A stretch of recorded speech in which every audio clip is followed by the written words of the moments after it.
your ass. Big nose. Welcome to the stream.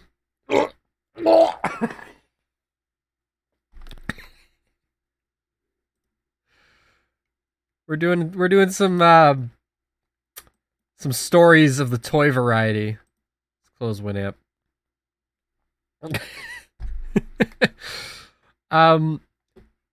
As you may be aware, there was a Toy Story game on the Super Nintendo. We're not playing that today. Toy Story Super Nintendo, I've never played it in my life. Probably never will. However, this was developed by the same people. This is Toy Story 2 Buzz Lightyear to the Rescue. It is a 3D platformer released on the PlayStation, the Nintendo 64, and maybe something else. Probably the Dreamcast. Let's see. Toy Story 2 Buzz Lightyear to the Rescue. I was incorrect. It was not just on the Dreamcast, it is also on Microsoft Windows. Also released on Macintosh. The full-fledged, complete release. I, again, have played this game, like Ms. Pac-Man, on the Nintendo 64 version, where everything is very much truncated. All the music is shortened into little bursts that they loop. And all the cutscenes are cut out. But we will be playing this on the PlayStation 1 version of the game, which is probably much different. And I have never played it. So we will check that out as we go forward here. So let me just pop over here to the... There we go. And I think we're ready to roll. That E for Everyone logo. Check that out. Content rated by Eserb. Not used to really seeing that in front of the actual, like, game. Oh, look how smooth that Activision logo looks. Wow, look at that. Activision. O2. Or whatever the hell. I'm used to seeing the Neversoft logo next, but it's not. It's gonna be like Traveler's Tales. No, Disney Interactive. Oh. Okay, this logo ain't as smooth. Come on, up your game, Disney Interactive. Which probably doesn't exist anymore.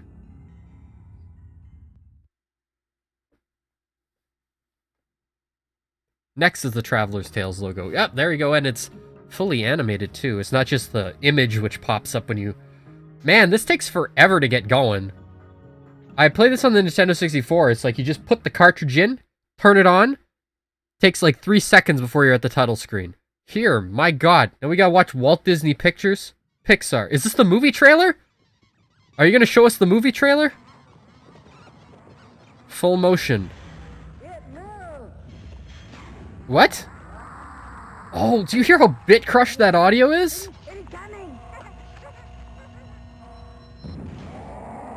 Oh. That's gnarly.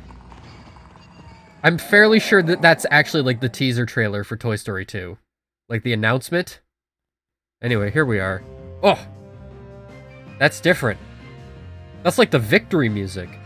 That's not normal. Usually you start it up. On the N64 version, you start it up and it plays You Got a Friend in Me. Doesn't appear to do that. No, don't show the actual game yet. Let's get in. I don't want to actually show it off. No, that's demo mode. We can't do that. Now, there's You Got a Friend in Me. There you go. Sounds great, and it'll probably get me in some copyright trouble. So we will just skip on ahead here and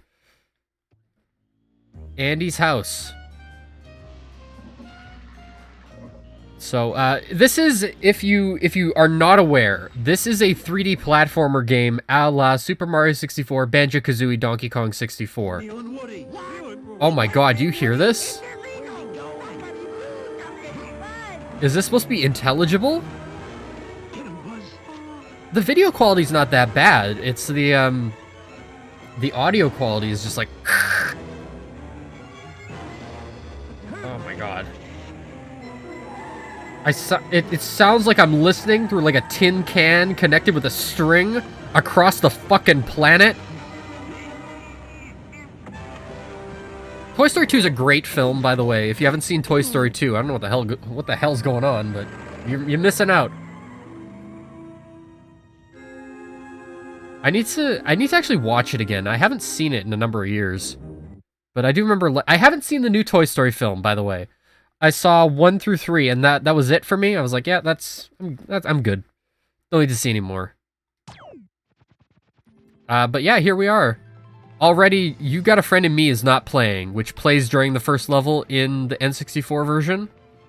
I was aware of this. This has its own music. So Buzz Lightyear, he can jump, he can shoot, he can charge a shot, he can double jump, he can, what else can he do? He can first person, and you can see his mug. There you are. He can ground pound. He can... Triangle doesn't do anything. Oh, does it? Look at this. Does triangle do something? Doesn't look like it. No, but the, you can do this.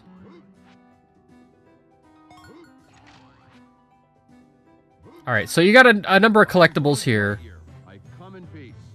Oh, right. Right. This is not designed for a dual shock. So, you don't get camera controls. It's just kind of automatic as to wherever Buzz is facing. But that's fine. I like that noise. Whoa! Whoa! That's not the noise he makes in the N64 version. He goes, whoa! If you see the push icon, you can run into an object and push it out of the way. Great. So, let me tell you about my history with this game, which is I bought it much later in my life. But I rented it quite a bit when I was a kid. And it's actually this works very well with the control stick, which makes me wonder if it must have been built with DualShock in mind, because it's not like you just tap a direction and he goes like up, down, left, right. It's like this feels very natural. Like it's not at all awkward. But you then expect the other one to be able to control the camera, but it doesn't do that. This is a PlayStation 1 game, and it looks actually fantastic for a PlayStation 1 game, I think. Like the performance is really good too. Like it's not laggy. This moves a lot smoother than the Nintendo 64 version for sure. But I would rent it on Nintendo 64 because that was what I had. Hold on, what was that? Yeah, is it just you just attach to it, right? And then you zip down. Yep.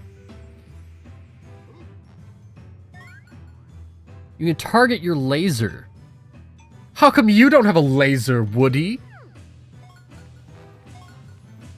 Then you get these Buzz tokens. This is extra lives. Yeah, there's a live system in this game, which is very strange. But anyway, so I remember this.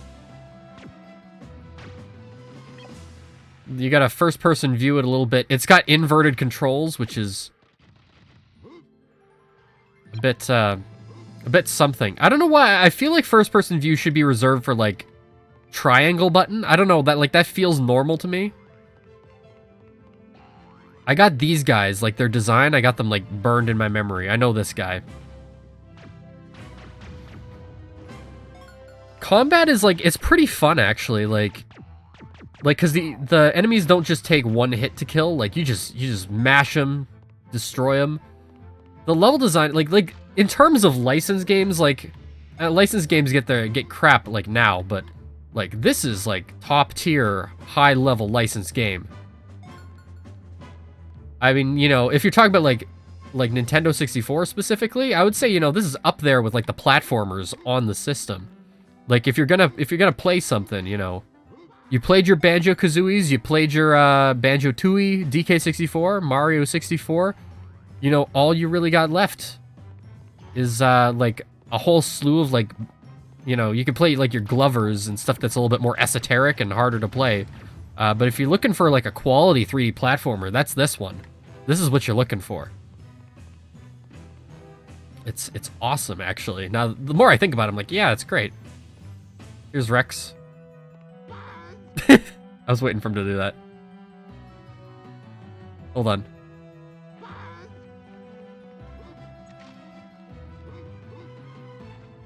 Can you do it again? No time to lose. Come on. The Wallace Shawn voice. Come on. He does this one cry where he's like, Buzz! Is it just that one? RC car is waiting for you to race around the garage. He is through the hole in the door downstairs. I am not actually doing this in the enemy voice. In the enemy voices, in the character voices. Because if I tried to imitate them, I don't know, it'd be disaster. I loved just being able to like jump and, you know, go around the house here. Like it's great. Buzz has such like a freedom of movement. He feels so good to control too. Like he has weight to him. He has like he's not floaty or weird at all. Like a lot of come on, get the battery. Like a lot of sort of like the second-rate platformers on of this generation. Although the camera is definitely getting to me. Like that's one thing that could definitely be improved. Anyway, there you go. You can change camera mode using the pause menu. Active camera will always try to turn to view Buzz from behind. Passive camera will not turn. Use L2 and... Oh, okay. Well, then that's fixed.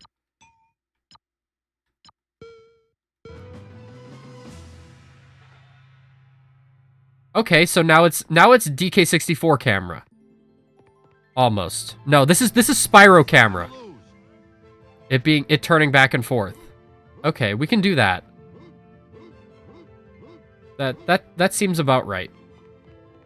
Although I might want to actually switch back to active camera at some point, just because this isn't always, like, the best. It doesn't move as fast and as responsively as I'd like it. Hey, it's Ham. Hi, Buzz. If you can bring me 50 coins, I will give you a pizza. Planet Toke. I'll give you a pizza. I just thought he was just gonna give me a pizza. He could, I don't know. I don't remember this as well. I did have a Buzz. It's gone now. It's you know, Buzz Lightyear is long destroyed. They actually, my parents got rid of it, but we had 2 Buzz Lightyears when I was a kid. 2 Buzz Lightyear toys. They were, you know, here in the Buzz Lightyear, I come in peace. Buzz Lightyear to the rescue. You know, this is Potato Head's ear. So as you can see, you got this is a lot like Banjo. So if you like Banjo, you are going to probably like this game, because there's always like a set sort of thing that you have to collect in each stage. Like you got the coins for Ham, you got Potato Head's like pieces that are knocked off of him. You got, and then of course the Pizza Planet tokens are your Jiggies or your Power Stars or your Golden Bananas. Okay, do you know what? Maybe I do want active camera. Maybe I will trust the game designers. Game designers, what were they thinking? So we're gonna go to the, look at this. Is this a, I guess it's a heat vent, right? It looked almost like you know, you come in, you put your shoes on the mat here, but it's too small for that. Go in here, check out this vehicle. Not at all looking like a 90s vehicle here. I love the way that they're just able to like make all these sort of mundane objects into both a setting that looks like it is a, you know, more or less a real setting, while also making it like a functional level. It's pretty cool. It's commendable. They put so much extra effort into this that you don't get to see in a lot of licensed games from either around the period of time that this was at, or from you know, the times since. And they don't really do movie tie-in games like this anymore. It's interesting. This is very much a relic of its time. I mean, A, because it's Toy Story 2, which, you know, is a movie that came out in 1998. You know, when I was 4 years old. But also because this is not, like, it used to be a tradition. It's like, hey, you know, big movies coming out, we're gonna play the crappy tie-in game. Sometimes they were quite good. This is an example of, okay, when it was quite good. I can't get on the pole, which I feel is more of a failing of me than the game, but...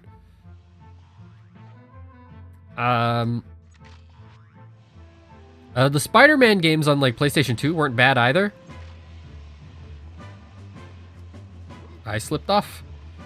I remember I quite liked those. This is almost like Mario 64 in the sense that you only get the coin. You gotta get the coins out of the enemies in order to get the coin goal for the stage.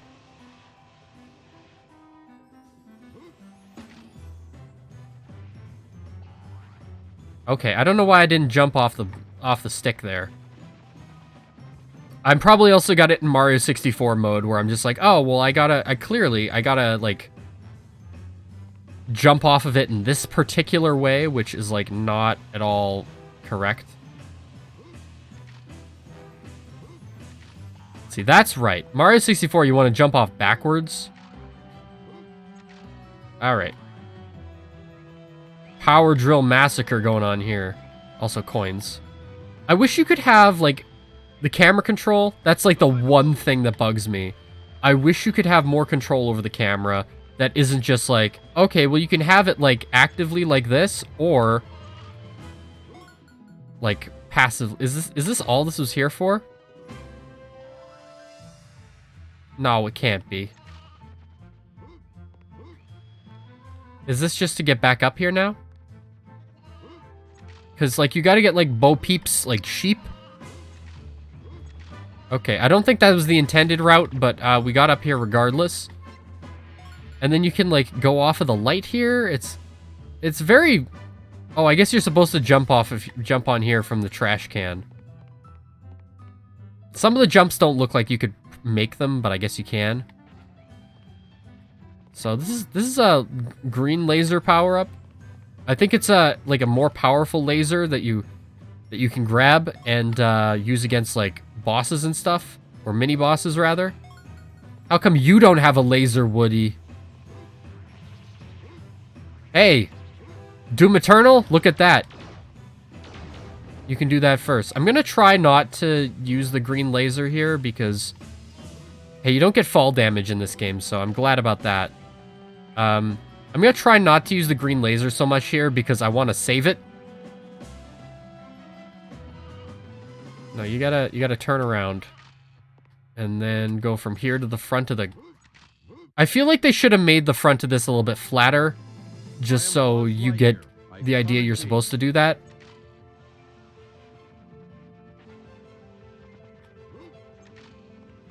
Okay. But Buzz Lightyear, like, he can do all these, like, wacky, like, incredible things. Like, he's a talented little boy. He can, you know, go all over the place. He's got an arsenal of tricks. Do you know what? Just for this, I'm gonna switch the passive camera. That's interesting, you know, terms active and passive, you know, in a kid's game like that. Like, they wouldn't... You think kids know what active and passive mean? Okay. Hey, that, you know, that works actually a lot better. No time to lose. No time to lose. That is right.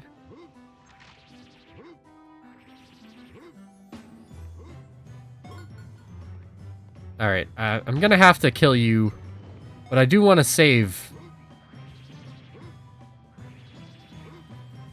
I do want to save my my thing. I'm trying to use this the second stick. So you got Bo Peep's sheep to collect, and these are like the Jinjos. All right, hi Buzz. I challenge you to a race. We'll race 3 laps around the car. You beat me, I'll give you a token. Nope, He's getting caught on the edge.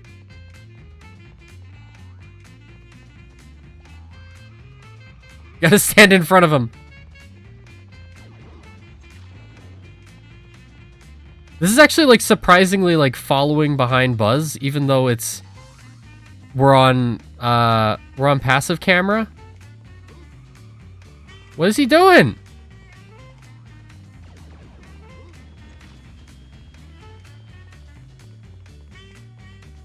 I suppose the finish line is like that crack on the ground. Where's RC? Oh, there he is. I was like, what's he doing?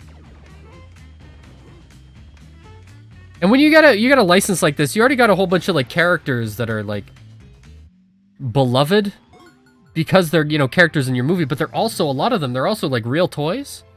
Like Slinky, Mr. Potato Head, obviously. So we do have like Potato Head. He's been like up in the corner there. He's been judging us. We're gonna get Potato Head back his ear. Just give me just one moment. Potato Head is... there's like a battery on top of there, but that's just... Batteries are just health. Wait, what's my coin count? Fuzzy boy. Fuzzy boy. That's nice, yes, but I don't know what my current coin count is. Is this... Yeah, this is basement. Let's do basement, and then we'll do kitchen.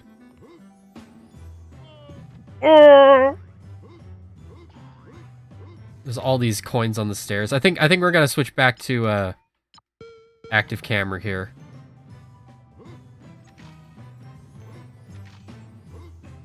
Although you never know. I was watching Rob Salmons 100 on Twitch. Playing like banjo, and I was like, huh, you know, I wasn't expecting him to really like the game as much. And then he started Banjo-Tooie, and I'm like, oh boy. The thing is, it's like I'm not able to be there for a lot of streams that people do sometimes, so it's kind of... Oh, this gunk's gonna hurt me, yeah. Anyway, here you go. Wow, thanks, Buzz. I will let you use the Cosmic Shield. Yeah, thanks, Potato Head. But like, so I wasn't there for his stream of Banjo-Tooie. Because he normally, like, he likes Banjo-Kazooie, which he had played for the first time. And Banjo-Tooie is very much a different game. And it's hard to describe for people who have never played Banjo-Kazooie versus Banjo-Tooie, but Banjo-Kazooie is very platformy. Banjo-Tooie is like... Can't stomp these, can you? Don't think so. Banjo-Tooie is very much a 3D Metroidvania. That's the best way I can describe it. How would you get up there? Oh, I guess you have to do this. I'm slowly remembering this level. The later levels I'm gonna be in trouble with because, like, gosh, I will have no idea. I missed a coin.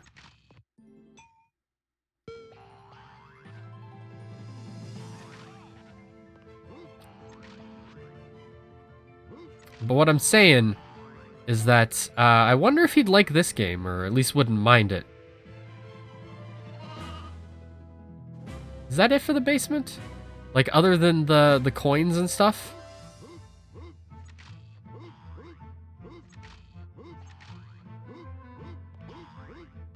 I don't know. We're gonna go to kitchen, and then we'll go back to basement after if we if we need, which we probably will.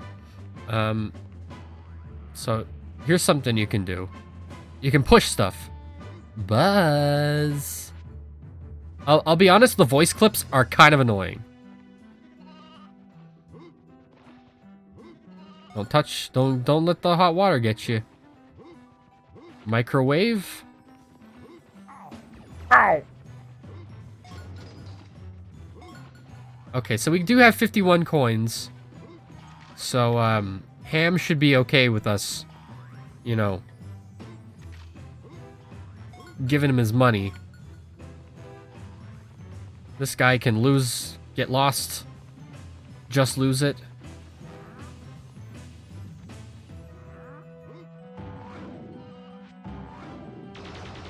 No, hold on, what is it? This button, right? There we go. So we got 3 sheep. Is that how many sheep Bo Peep has? I will give this game this. It is much easier to control on this than compared to Nintendo 64. Find my sheep. All 5. Hey Buzz. So we got the sheep in there. We got it in the kitchen. Is there a sheep in... Okay, well we can give this to Ham. Is there a sheep in this room? Way to go, Buzz. Here's your Pizza Planet token.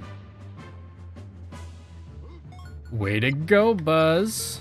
I am Buzz Lightyear. It is interesting how it clearly apes from Mario 64 in the do you want to leave the level after collecting a token? Like, I think that's, like, clearly Mario 64, like, intentionally. But you never know. Okay, so here's one of our other sheep.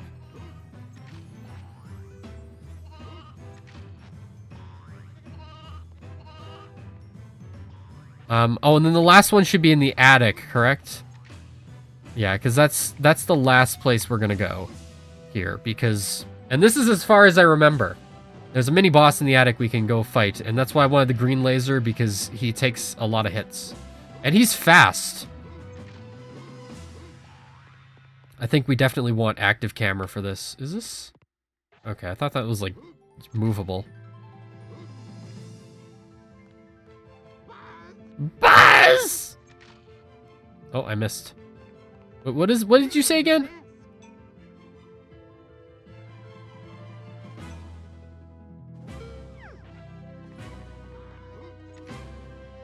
That was the basement thing, right?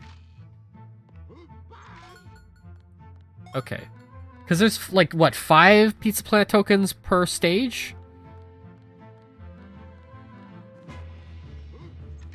Anyway,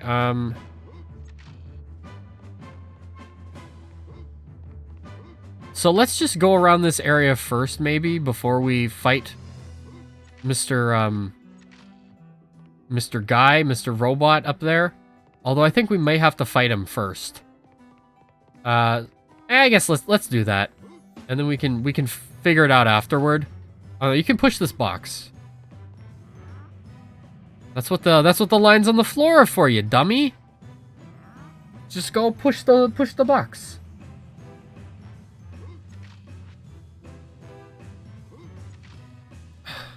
Push the box. Get on the box, and then have some fun from there. Okay, so this is... We're in Rafter Town here. I'm so glad you don't take fall damage. Like, that's... Well, number one, you're a toy, so you probably shouldn't. Just because of the, like, mass to velocity ratio or whatever it is. Like, there's an actual phrase for it. It's the reason, you know, the bigger they are, the harder they fall kind of thing. That's, like, it quite honestly is, like, a real thing. Like, in terms of, like, weight and physics. So, like, that's why, like, at zoos and stuff, like, elephants, if they fall over, it's a much bigger deal because they're at risk for, like, breaking bones if they fall over. Whereas us, you know, we fall over, not a big deal. And if a mouse falls off of, like a drop that's, like, 300 times its body, its body height, that's why, you know, they don't really get harmed after that.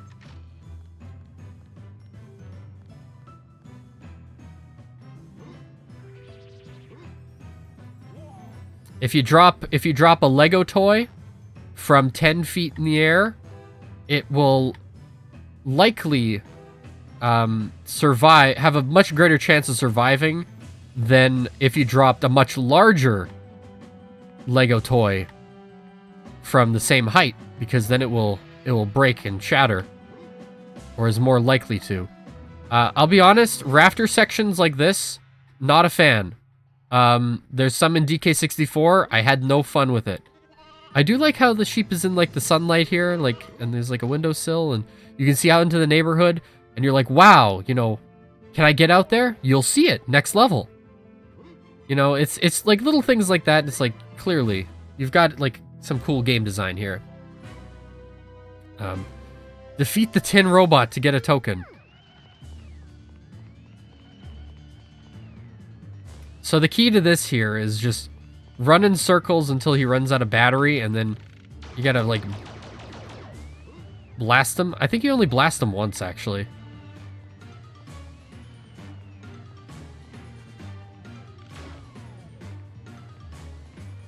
Yeah, because that's, like, the equivalent of, like, several laser blasts. He does take quite some time to do it if you don't got the green laser. I remember that. So then we will do this. We'll keep on playing, and then we'll go forward this, Listen to this! Forward this to, Hey, these are sprites. I just noticed that the poles here, they're sprites.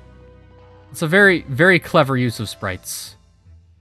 Because they don't, I like when it's used like that. It reminds me of Doom, because, like, you're probably not going to be looking at them from all angles, but you see them in the background, it's like, hey, you know, there's a pole there. I just want to get some more coins. I don't think it'll actually matter. Like, the coin counts and stuff don't carry over between courses. So, here we go. Bo Peep! Yes, I do have your sheep. And that should be everything for the stage, right? Buzz does look a little bit funny, though. Just blast off into the ceiling. Mom! My Buzz Lightyear smashed into the ceiling! Oh no, there's one more. There's one more. You can see all the gadgets at the bottom that you unlock, like Potato Head gave us the cosmic shield. Anyway, we got a good chunk of that level done. That's more of the main point. Save game, yes. Please wait.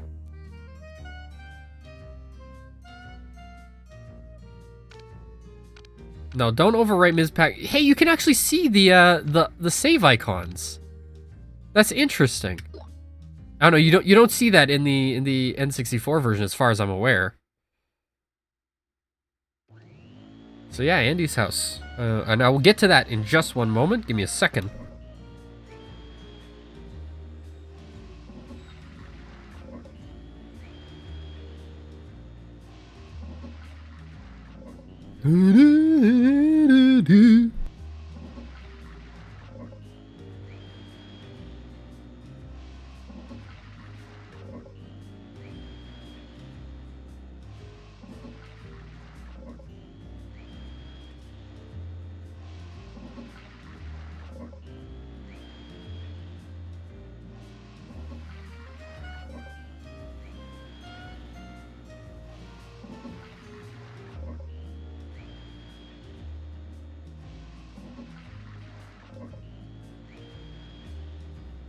All right. So we're going to move on to Andy's neighborhood. They spelled neighborhood wrong. Neighborhood has a U in it. God damn it. I get it. It's American. They take the U's out of color and neighborhood. Life to save me. I couldn't call myself a friend. I was willing to do the same. So who's with me? I'm packing you an extra pair of shoes and your angry eyes. Just in case. Oh, that was such a funny gag in the movie itself. This is for Woody when you find him. All right, but I don't think it'll mean the same coming for me. Mr. Buzz Lightyear, you just gotta save my pal Woody. I'll do my best, son. Okay, fellas, let's roll. you can't actually do that with the Mr. Potato Head like mustache. It doesn't just clip on at the bottom. It's like you gotta like loop his nose through it. At least as far as I remember. And really, the reason why Toy Story as a franchise exists is mostly just because toys weren't as like disconcerting to look at when they were animated as like humans were. To Elle's Toy Bar and beyond. So like if you look at how the people look in the early Toy Story movies, it's like, oh. Anyway, here we are. Andy's neighborhood. Are these like something you like ground pound? No. Anyway. Brand new level. Brand new deal. We're collecting coins. We're ignoring the batteries for later. Oh, no, stomp on this thing. At least it's... Huh? It said stomp on it.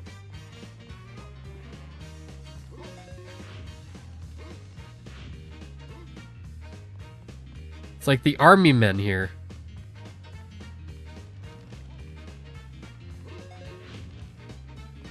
What is the army man doing? I don't remember this part. Do you have to like shoot him? I don't think so, because Sarge and the gang, they're on your side, right?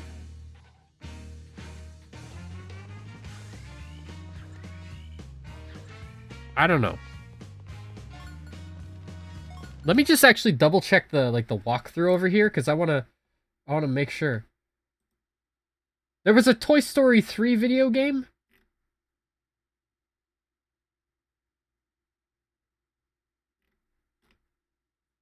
It was not developed by the same people, but like, no, I'm gonna look at this. What is the Toy Story 3 video game? I didn't know there was a tie-in game for that. I mean, it certainly looks like a 2010 video game. I'll say that.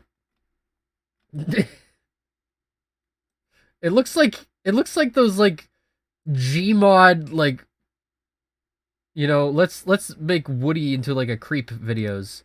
You know what I'm talking about? That's what it looks like. Gosh, but no, I was looking at the thing. I don't care about your privacy policy freaking pop-up. Jeez, get out of here. Okay. So we're on level...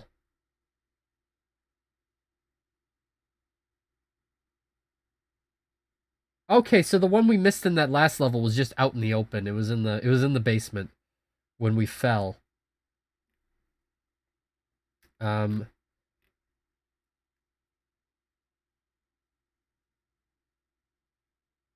the first soldier is in Andy's. You gotta piece of planet token 1 is to get this token. You have to find Sarge's lost soldiers. First soldier's in Andy's backyard. Get it. Stomp on one of the molehills. When the soldier pops up, when you stomp on the molehill, smoke will come out of it. Stomp on all 5 molehills, and this first soldier is yours. Okay, that makes sense. We'll go out there in a second.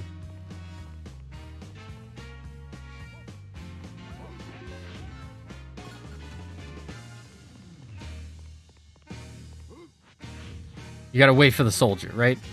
So where's he coming? Where is he coming out of? Here he is. He's got a flare. And this goddamn... I was gonna call it a motorbike. It's not a motorbike, it's God damn it, how did I forget what it's called? What the hell is that thing? Oh my god. A lawnmower! It's a lawnmower! How did I forget what it was called? Motorcycle? It's a lawnmower. Jesus. Anyway, into the neighborhood. Wow, no lag or anything like that, but do you know what's amazing is you can like see the whole area here, and it looks so much smaller than what I remember. Because I don't think you could see this far in the N64 version. I think I think, like, this whole back fence here, like, it wasn't even visible from that side of the map. Like, because there'd be, like, distance fog? I could be wrong. Oh, just the mucky, wet concrete. Power pack. Upgrade for Buzz Lightyear. Does anybody remember, if you're out there, Google it right now. Buzz Lightyear of Star Command, the television show. Oh, I didn't mean to pick that up.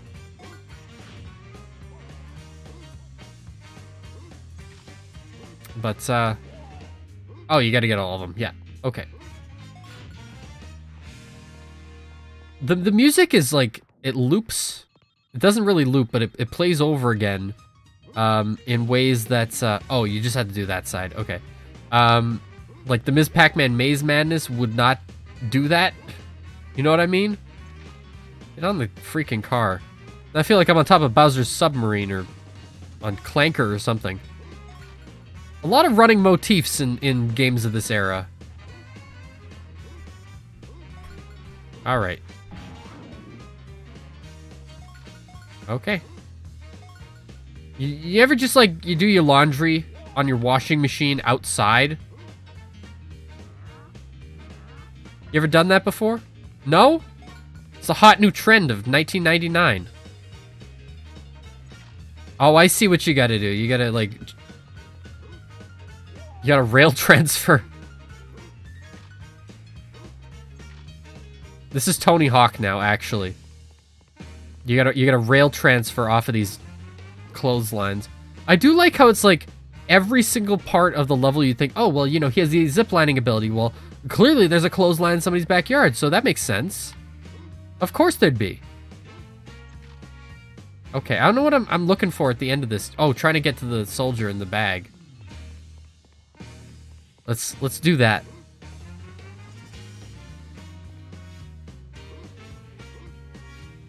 Okay. I don't know why I was telling myself in my head I had to double tap A in order to ride the rail.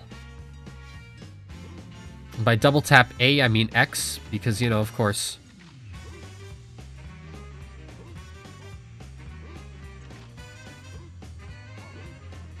There we go.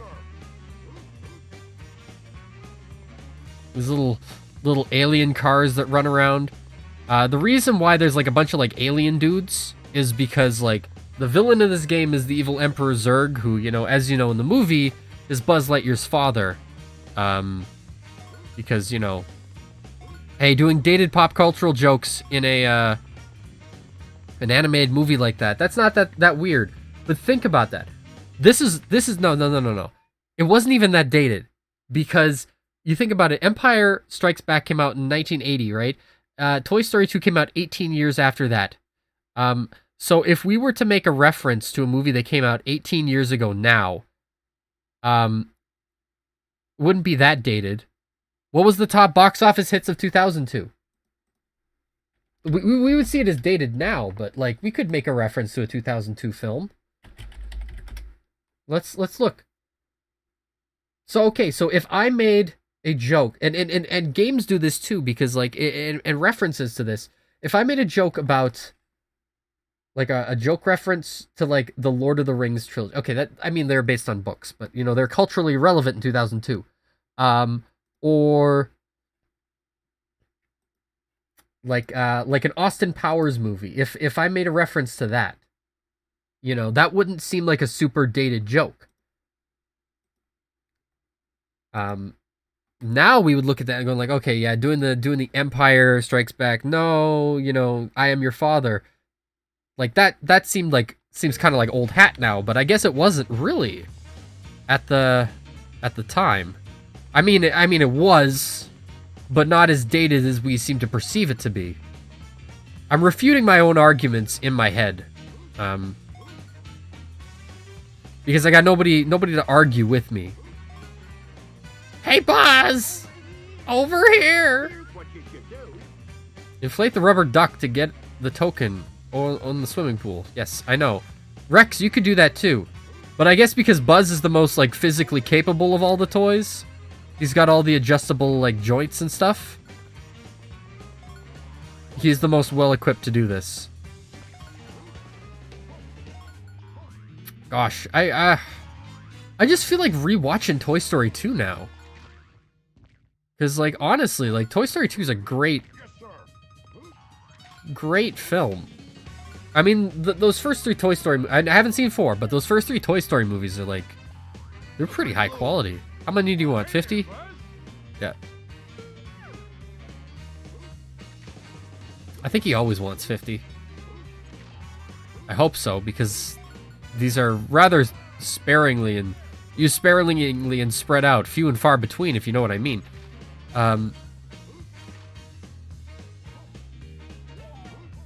But I don't know Toy Story 4, like, I haven't seen it, obviously, so I don't know, like, what is there to explore in Toy Story 4? I feel like, because Toy Story, like, that first one, and I have such nostalgia for that film, and I love it a lot, despite the fact I probably, last time I saw it was maybe about 10 years ago. Of course, I've seen parts. But it's such, like, a wonderful little movie. And it is so, like, plainly, like, a 90s animated film. Just, you know, but I think its overall aesthetic, I mean, obviously is, like, the first, like, major computer okay, this is giving me so much trouble. First major computer-generated film like that, but, you know, it in itself, when I'm thinking back on it now, is like the film deals a lot with, you know, nostalgia and stuff. The second one even more so. In fact, you know, nostalgia is sort of its main focus. I mean, that's the main focus of the whole trilogy that I can speak of. But, you know, it definitely is something. Ah, it's over here. This is looking like a Minecraft-ass tree right here. Like, I want to harvest that moss. Okay, you can you attack people with this? No. Okay, well, you can get lost then. I was hoping to save it. It's like I got BFG ammo. I don't want to use it. Okay. So it's gonna tilt like this, but you want to, like, wait until it's like that and then jump. There we go. Very high up. Very high up.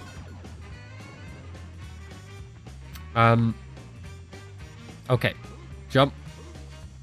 This is almost like a rafter section, so... Okay, I was a little scared that I didn't make that one. Okay, so this one's got to go the other way. I almost want to switch camera modes for this, but I feel like it moves faster when it's on active camera. Passive camera, if passive camera moved... Oh my god. Falling man.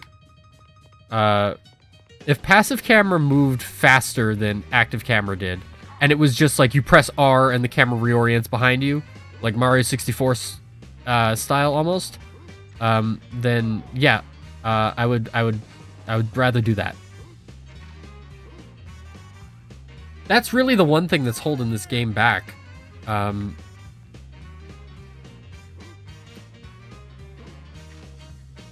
Of course, one of the things I like about... Oh, and I kind of wish there was like an N64 game for Toy Story 1.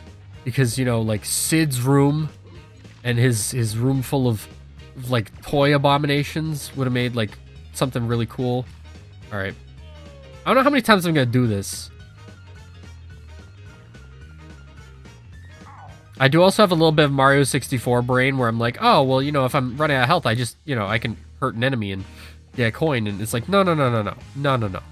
You don't do that in Buzz Lightyear to the rescue.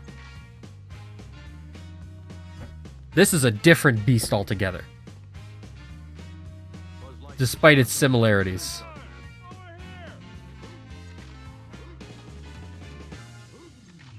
But I'm definitely, like, feeling this. Like, I remember this. Toy Story 1 came out in 95, so I would have been 1 year old. Okay, so I just want to... Wait, I don't understand what happened. This is a shortcut? This is a shortcut back up the tree? It is. Okay. It's a long shortcut, but, you know, he's going.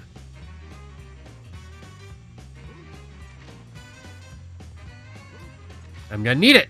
I'm gonna need it. Get on the rope. Get on the rope, Buzz.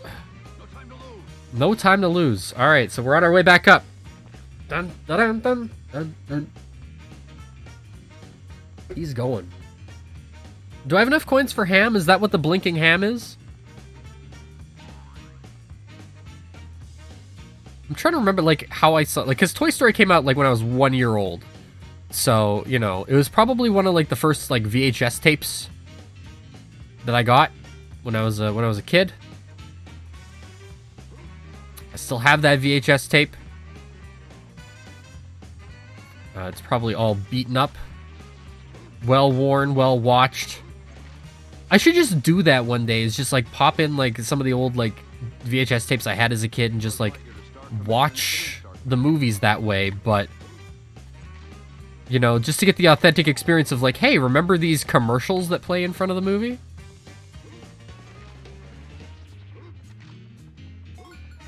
I have 54, that's why. It don't fall. You gotta fight Kite Boss. Ha ha ha ha, defeat the Zerg Kite to get a token. I don't remember Zerg Kite.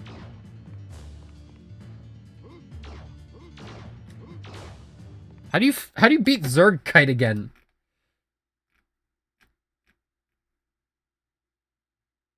Dodge his attack, shoot him so that he's start spinning. Do you keep doing this until he's defeated? Okay, so it's just avoid his attacks like other guy.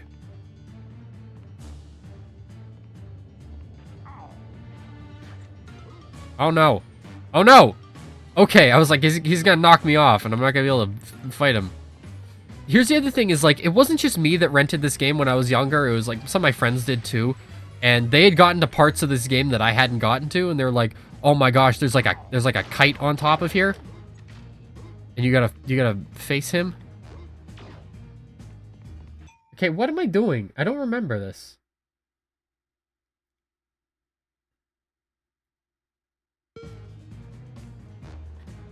No! Buzz.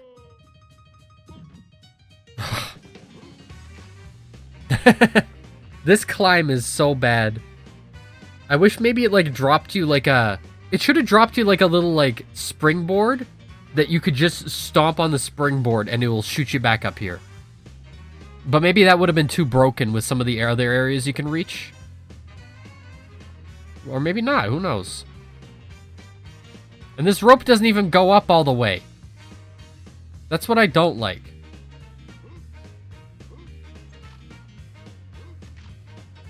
Is you gotta do stuff like this.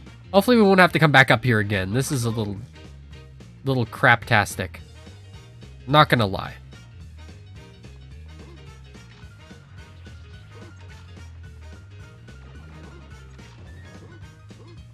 Okay, Zerg Kite.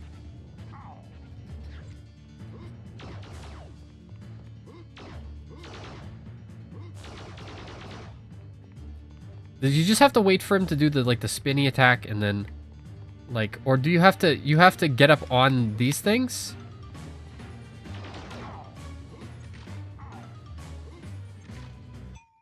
Go to the top of the tree. I am on the top of the tree. I can't do this while the Zerg Kite is fighting me.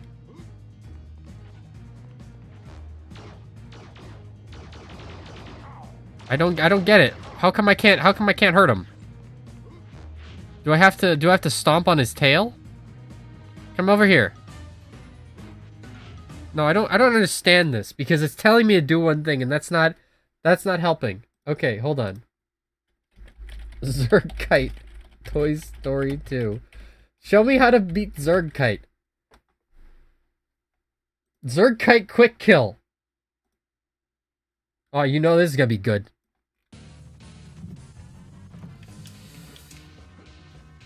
What's up, guys? What the? Oh, is this so speed run? This is people in speed my run server strat. have been asking Okay. to do the Zergkite quick kill. Is he gonna? He's gonna teach me how to. I think he was around this time. I don't know. Okay. Do you have to approach him before So he first he attacks? thing I'm gonna say How would you do this? Let's hear. is you want to jump in to the trigger to start the fight, obviously. Now, Okay. the second you press B, I'm gonna tell you exactly what to do. So press B, run over here, jump on the tree branch, stand at the end, and then just start mashing. Oh my god! And that's basically how you. I don't think I could do that. I don't think so, but I mean, we'll see. We'll see if I can mash.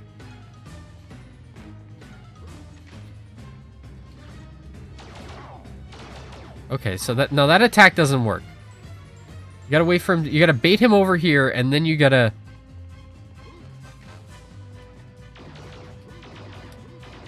Why can't I shoot him? Why is he being so disagreeable?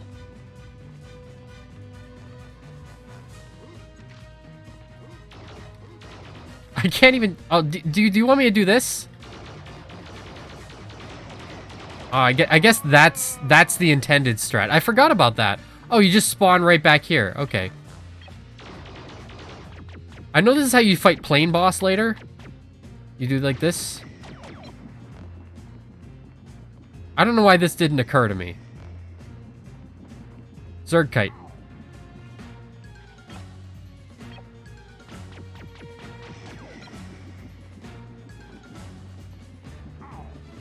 Stop.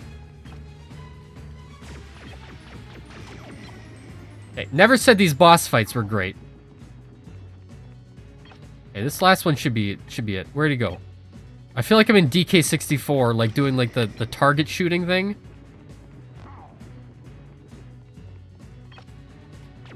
Like with the cannonball. Do you remember that? If you haven't seen my DK64 playthrough, don't watch it. Actually, no, do.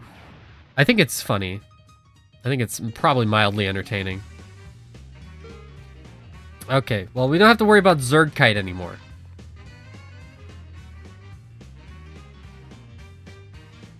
Is there a better way? Like, what is that up there? Is that just a battery? Don't ask me to do the riff. I can't do it while I'm listening to Andy's neighborhood music.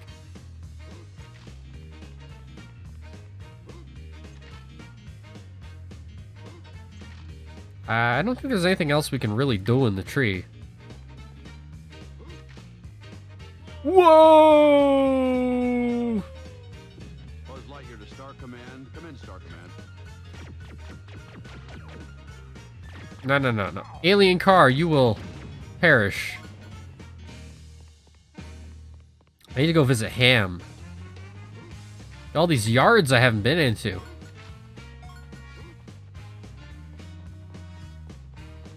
So here's our inflatable duck.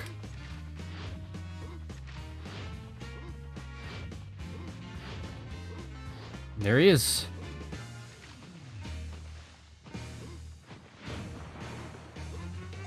There you go. That's so interesting that it uses like the physics there.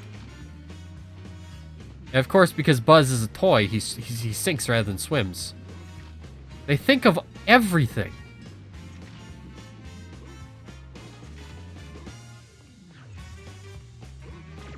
I remember if like sometimes you can like get in like little vents and stuff, so I don't know. There's also a different style to like all these different yards too. Like this is clearly like the more like the rich person yard. At least from the looks of it anyway. So I'm guessing like you want to go from up onto this pot thing and make your way around that way.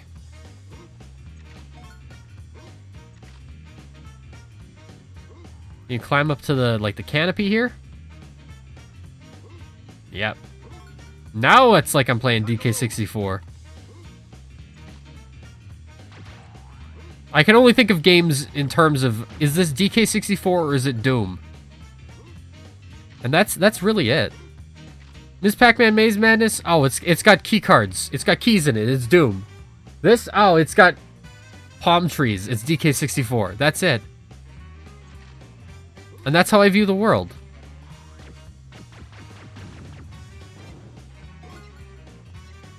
I actually wonder if, like, I don't think these, like, coin collection, like, actually improves our score or anything.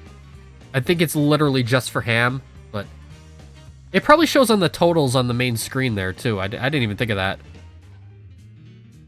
Or maybe it doesn't. Who knows? Anyway, we got battery.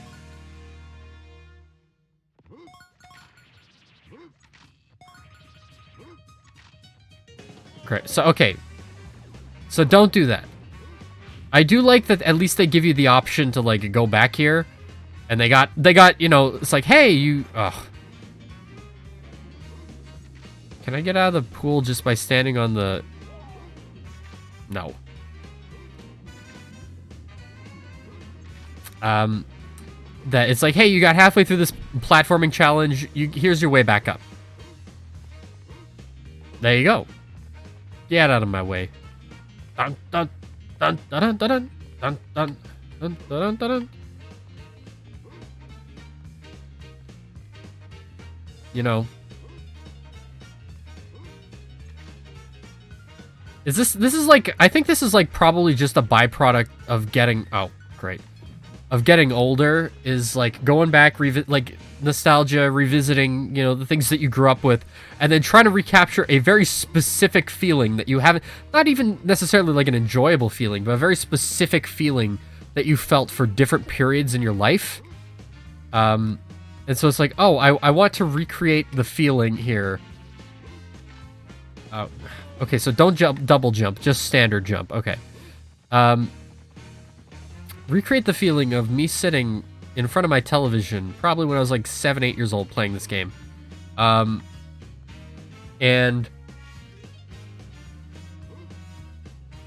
you know, like, just feeling, you know, what I understood video games to be at that time. And if this was part of what I understood video games to be, it was very different than what I understand video games to be now. But very, very few things really evoke this specific feeling that this game has. There's a very similar related feeling I get when I play Doom, and I don't know why. But you know, it's interesting. Because it has nothing to do with actual game feel. It's like, it's almost like an aesthetic thing, I want to say. But you know how about like scent memories? It's almost like a gameplay, maybe music, like all these things combined memory.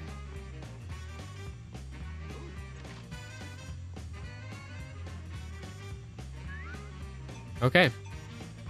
I don't think you can do this race without like an upgrade, if that's correct.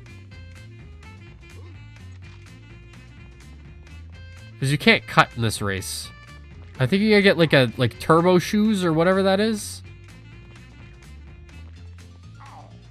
Yeah, this guy's getting in my way. I forfeit the race. Don't make me race. I have to find like Potato Head and his part. Have I been to this yard yet? Yeah, this is the one with the car. Alright. So let's just go around the outer edge. This is Andy's house here, so this is his backyard.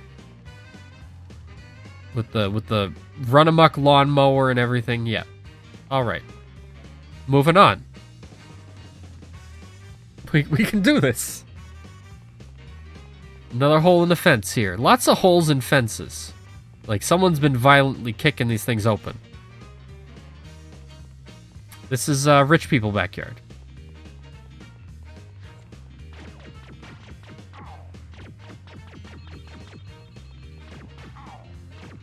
Ugh.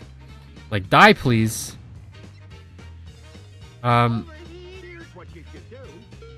Right, yes.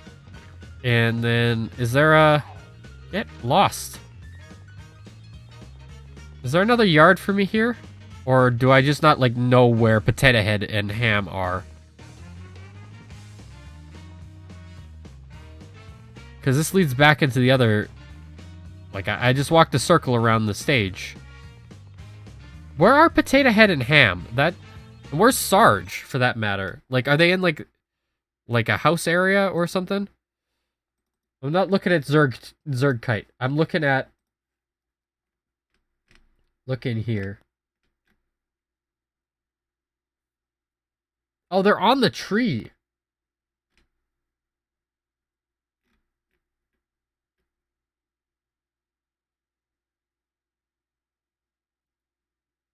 You need the rocket boots to beat RC, but you need to find Potato Head's arm in Al's toy barn. So that's a much later level, and then you have to come back here. If you're lucky, however, you can beat him by avoiding the mud and cement. You can get an advantage by staying in front of RC, letting him hit you. If he does hit you, he'll stall for a moment. Beat him, you'll win a Pizza Planet token. This is the second last time you'll race RC. Okay.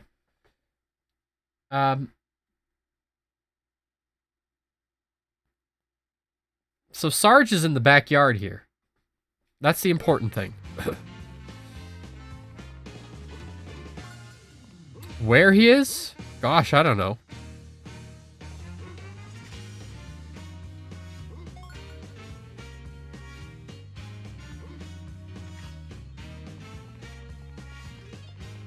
Is he like on the ground here or on the car? You know, anything's possible. He could be anywhere. Just says in Andy's backyard somewhere, so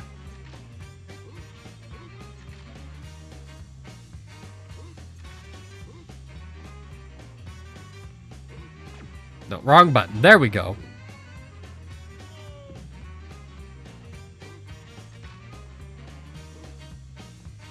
I don't know. Where is he?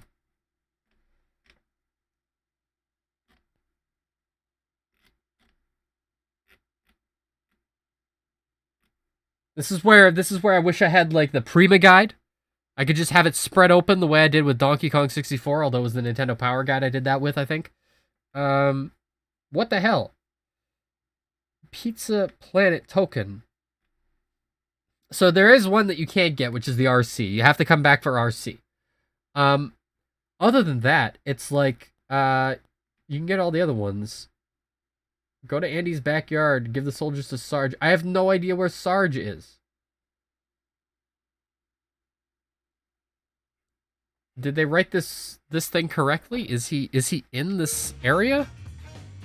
There are no more triggers in the area. Whatever the hell Air Academy said. I don't see him. No, Andy's backyard is this one, right? What am I doing? I'm like in the wrong backyard. Andy's backyard is the run amok lawnmower. Of course. There's Sarge. What am I talking about? Listen. I don't know anything. Hey, boss, over here. Let's go back up the tree. And I think up the tree, and that's everything for the level, right? I wish that you could have the Ham is on the way up, right?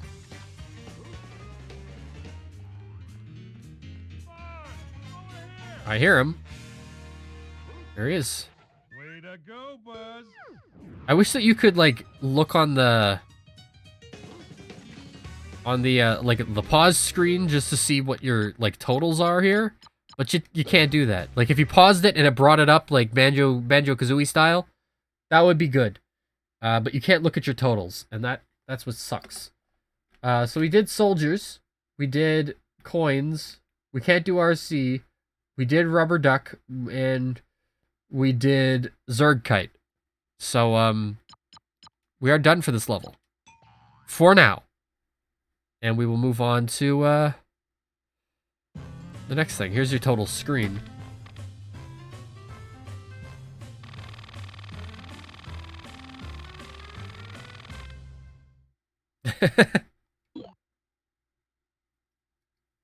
You know what I noticed? Remember when I was talking about, like, with my Miss Pac-Man stream, I was talking about the sandwich that I had earlier? This is the same day if you're watching this on YouTube. But I still got some of the sandwich here.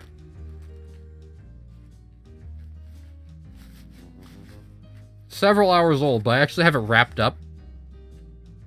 It's fine.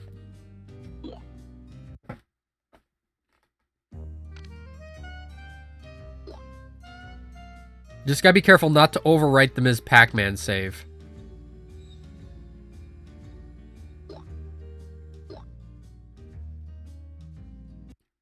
I don't even know why I would give you that option, but I guess because you can't really do memory card management too well.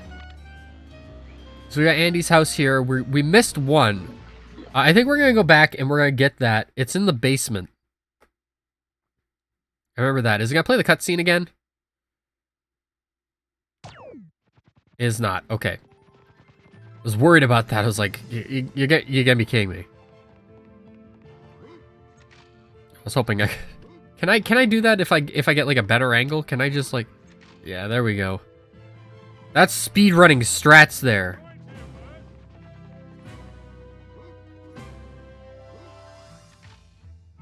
Oh, I almost got over that. I think there might be an invisible wall or something. Okay, Tato Head, you're gonna give me this? If I gotta like recommend like streams to watch, there's a very, very funny one that's Mike Panutz did. Way back. Oh, does that killed me? I am Buzz Lightyear. There's a very funny one that Mike Panutz did like back a number of years ago. Maybe like 2 or 3. I don't even remember. It was like a Rodney Greenblatt game. Who is the guy who made... I won't say made Parappa the Rapper, but here's the character creator. Hold on. Can I... Oh, I guess I have to do this. Is it called Rodney's Wonder Window? I believe it was called. And there's a thing on there, it's just called Rotato Head.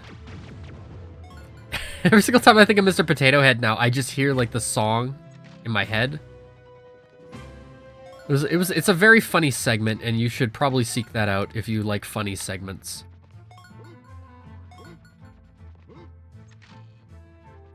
You gotta be freaking kidding me, dude.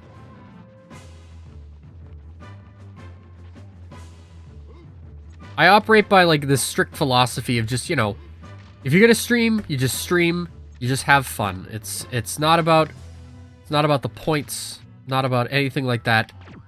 And besides, most of what I'm doing here is like I'm doing this for my own like benefit of being able to like look back, maybe one day, time capsule of this portion of my life where I'm just going back and playing other video games. And I tell myself that because I like to convince myself that I'm doing something on purpose for my life, and I'm not just sitting in front of my computer recording me playing video games all day. But you know, that is what I'm doing. I like to think there's a greater purpose to it. But it is mostly for like my own reference. Stop taking freaking damage, Buzz freaking Lightyear.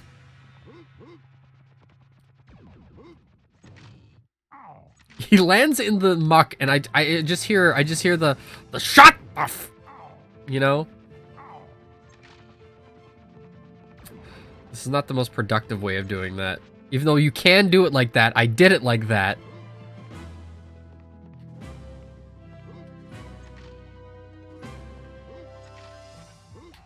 So I just want to get on the lights here.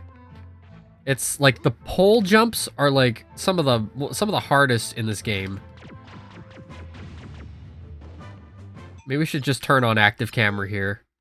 Just Buzz is always... It's always like, okay, right on.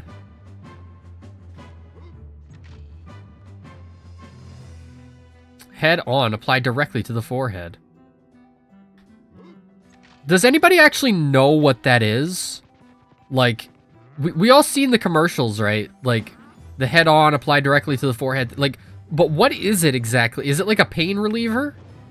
Is it like one of those like snake oil things?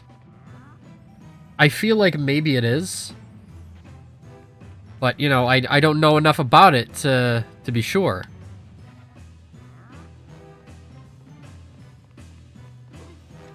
You just know that the head on, apply directly to the forehead. Head on, apply directly to the forehead. Head on, apply directly to the forehead.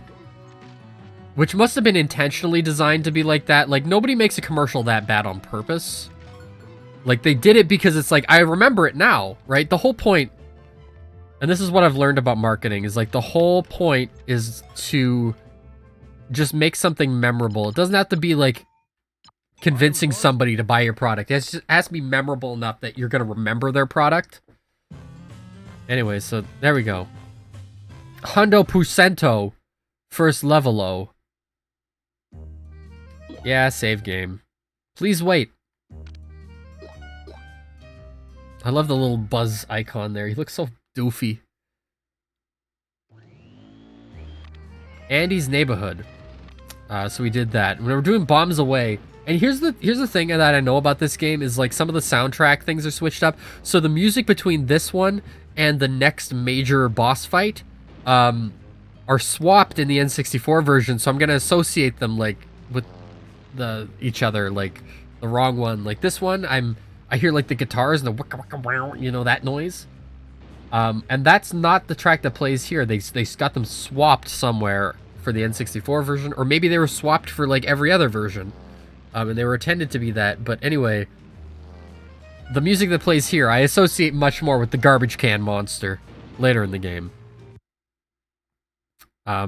This is like, just like shoot the plane, right?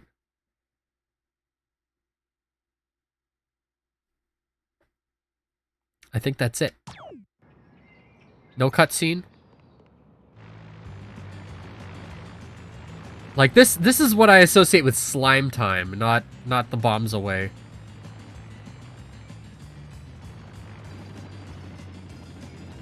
Be careful with that. It's extremely dangerous. I be careful with that. That's extremely dangerous.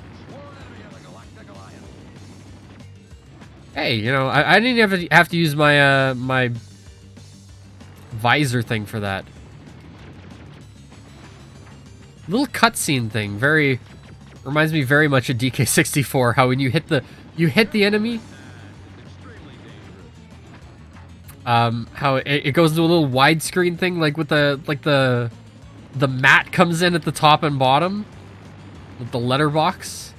Listen, I'm not the person you want to ask when it comes to like proper like video and film terminology. You're gonna want to bother like I know when I'm on Twitter, I bother Space Hunter M about that. I'm like, am I using the right word?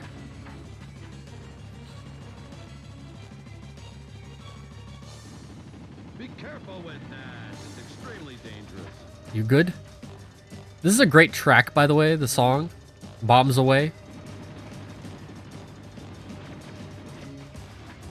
I get it stuck in my head from time. I get a lot of the music from this game stuck in my head from time to time.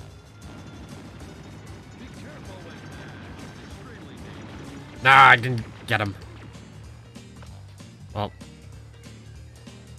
Where'd he go? You're getting one of these?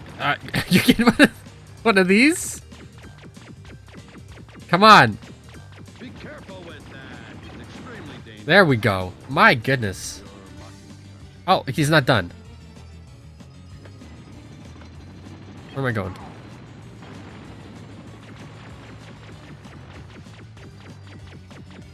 Come on. Be careful with that. There, shoot him out of the sky. To infinity. Yeah, that's right. To infinity and beyond. You better believe it. Boss defeated.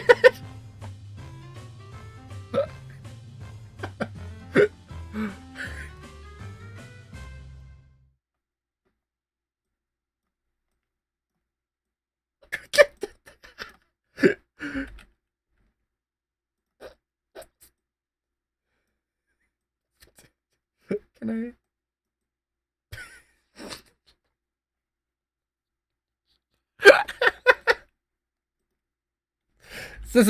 It's not funny.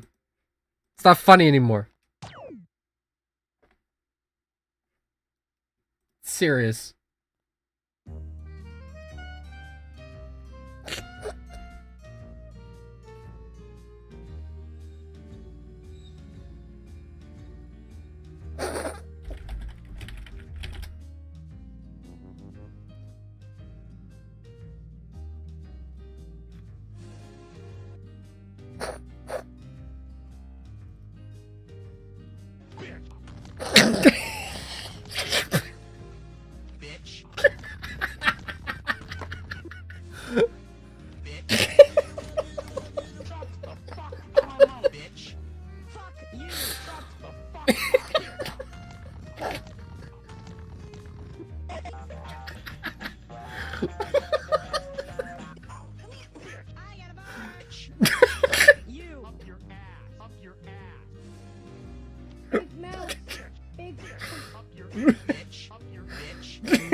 Good. I used my inhaler. I'm sorry.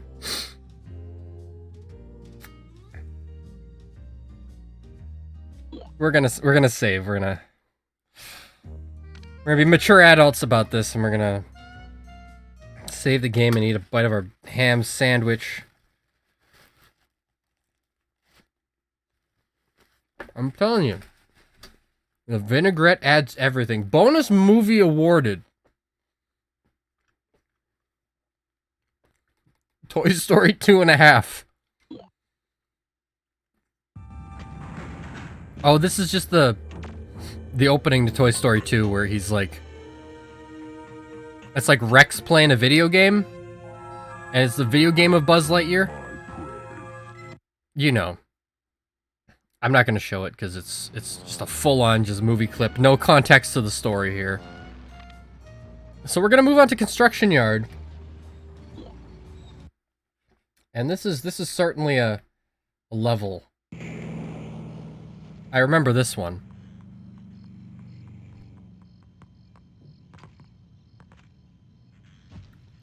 Delicious hot schmoes.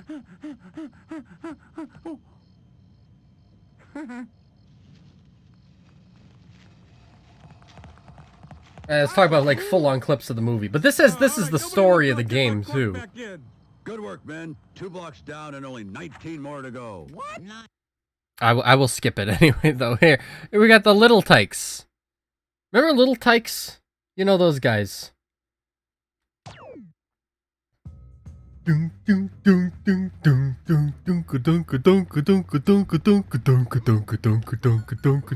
these, like, War of the Worlds ass. Who does this guy think he is?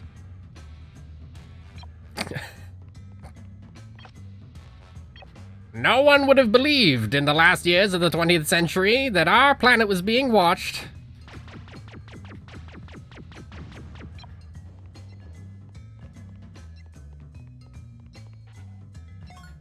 You know, slowly, surely drew their plans against us, all that jazz. Now we're gonna... Dunka dunka dunka dunka dunka dunka dunka dunka. It's got some music, it's got some grooves. Get up there, Buzz. Buzz! Bitch. Get up there! Oh my god.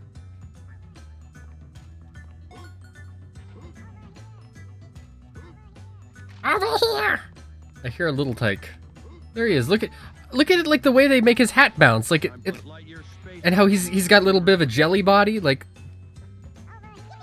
little animations like that. They go a long way to adding personality to your game. But obviously, Toy Story has like a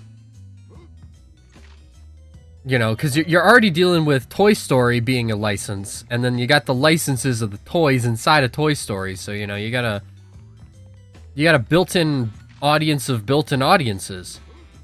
Even if you've never seen Toy Story in your life, you're like, oh, well, I play a toy, but, like, I know what a Mr. Potato Head is. I know what a Slinky is.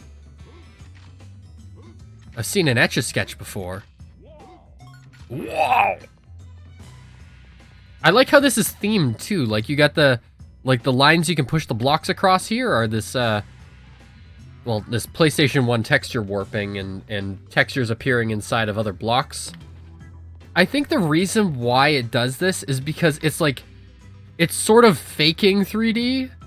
You know what I mean? Like, it's a 3D game, it's a 3D game engine, but it's not rendering it in the way that we would traditionally, you know, understand 3D to be rendered now, you know?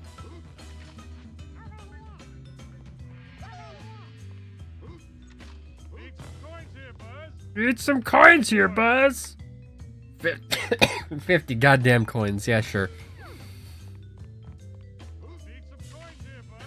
Whenever I think of a construction site in my head, there's two things I think of. I think of Tonka Construction for the PC, the children's game. I looked at it on a Retro Software Rewind catastrophe stream that I did. Hey, Slinky. Or I think of this.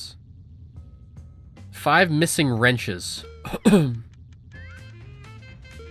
Oh my god. No, you're making me do it now?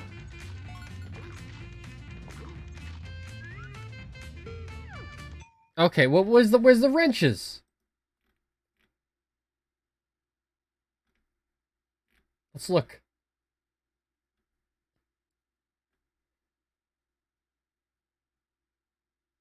If you find... It doesn't even tell you. It says in the area. They just appear along this, or is there like rhyme or reason to where they appear? I don't know where these wrenches are, dude. Slinky. Slinky, please. You gotta give me some leniency, Slinky. Oh, they are all on here.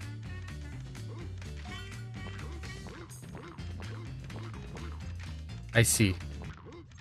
Okay, so Slinky... I don't understand this, Slinky. Just help me, because, like... It's, like... Your friend Woody's in trouble. Like, how much do you love Woody?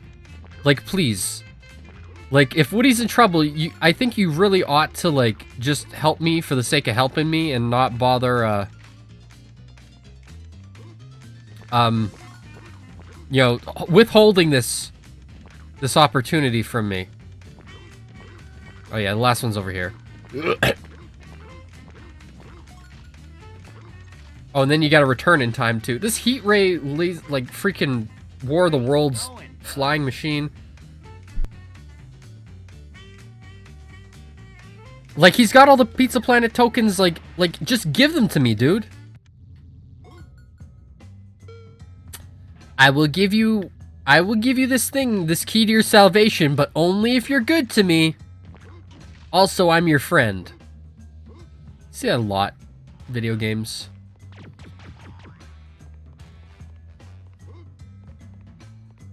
Oh, hey, Banjo. I know that your sister's gonna be turned into an ogre, but, like... can you do this favor for me first? And then maybe I'll consider giving you something that'll help you on your quest to save her. Freaking nukage on all over the ground. You know, it has like a similar feel to this, and I don't know why, just specifically to this level. It's a little Duke Nukem. Just aesthetically. It's got to be like the hazard tape and stuff. Like I think that's like #1. Like you can see him inside of it. Why is PlayStation like this?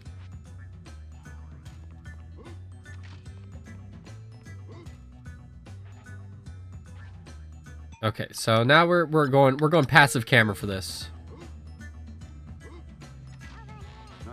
That's fine. Space Ranger, Universe Protection Unit. I'm Buzz Lightyear, Space Ranger. Push it this way.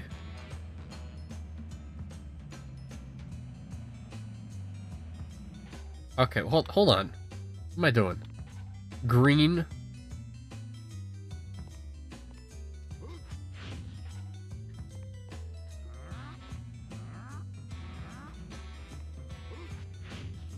This is slightly educational, you know?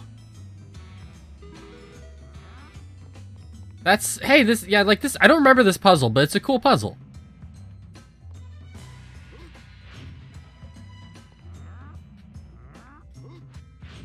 Like, it's nice.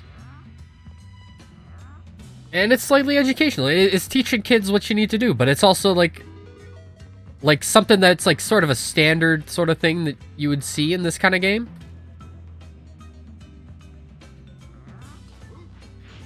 I don't know. It's something. And it's unique to this level, too.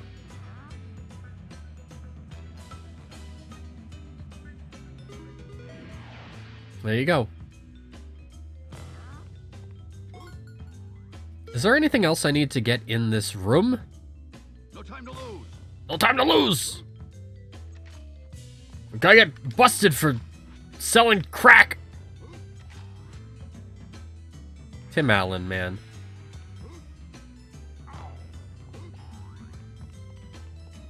No time to lose, gotta say racial slurs. Ugh.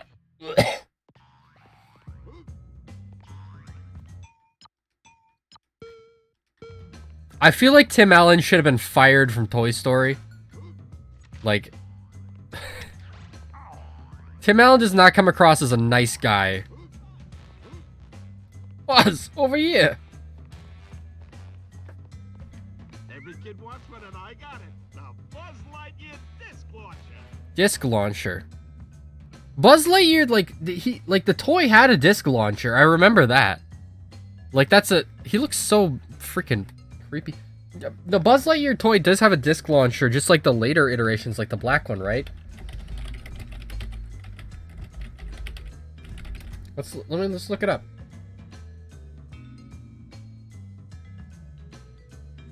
Oh, the disc launcher is like a toy. Like a secondary toy that you can buy. But like no, like some of the like the later like colored variants of Buzz Lightyear, like the black one and the I guess the blue one maybe, but the black one definitely. Black Buzz Lightyear classic. There we go. Is that he had this like little thing and there's a little disc launcher and you could fire it, and he's got these like little red plastic discs here. You can look at them here. Streamlabs is so weird. You can't just like zoom in on pictures. But anyway, here. This is what they look like here. And you had this thing. He has this additional button here as a is it this one or is like he's got like a panel on one of his wrists that you can lift. It's got another button on it. Yeah, flip up arm communicator with light and sound. Light up inner helmet, pop out wings and laser button, ultimate talking action figure with original voice. You want Tim Allen?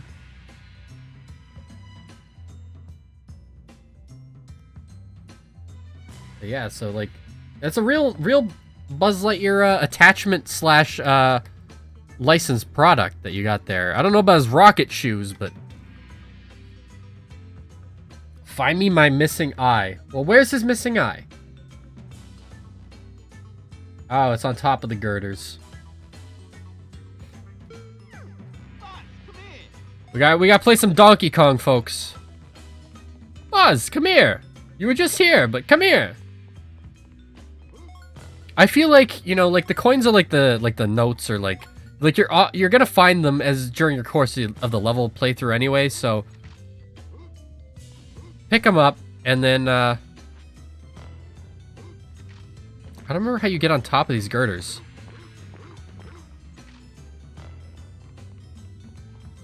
You have to take, like, the front-end loader here, or... Not this thing, but, like, the, Like you have to climb on top of the front end. Yeah, hell, I'm gonna get the green laser.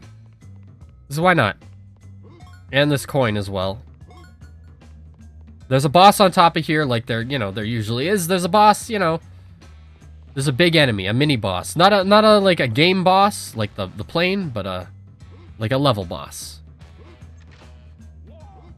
I'm the kind of guy who likes boss fights in games. Like, I kind of like, and that's what kind of bums me about Banjo-Kazooie is that the first Banjo-Kazooie does not have any boss fights except for the final one. It has like little encounters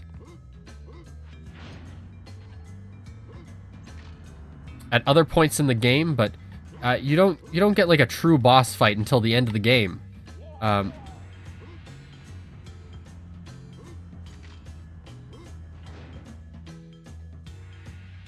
Buzz Lightyear, Space Ranger, Universe. Okay, so it doesn't keep going. It's something you gotta activate and then hop down and then you gotta go for it.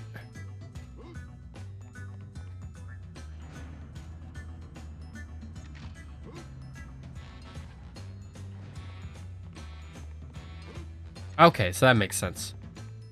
Oh, well, we got up here. Now we gotta do a rafter section, the classic.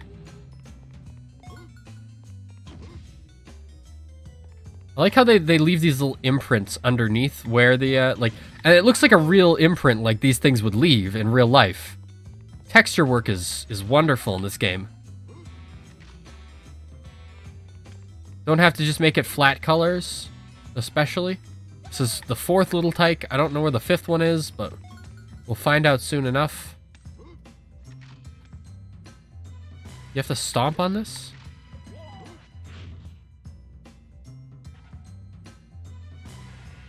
What did that do? Wait for this girder to come down? Whoa! Okay. Oh my gosh, this thing wobbles.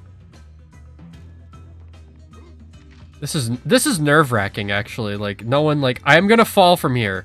Like, absolutely. Part of this is, like, just mastering how to, like, get up here and how to navigate. But I will absolutely fall from this.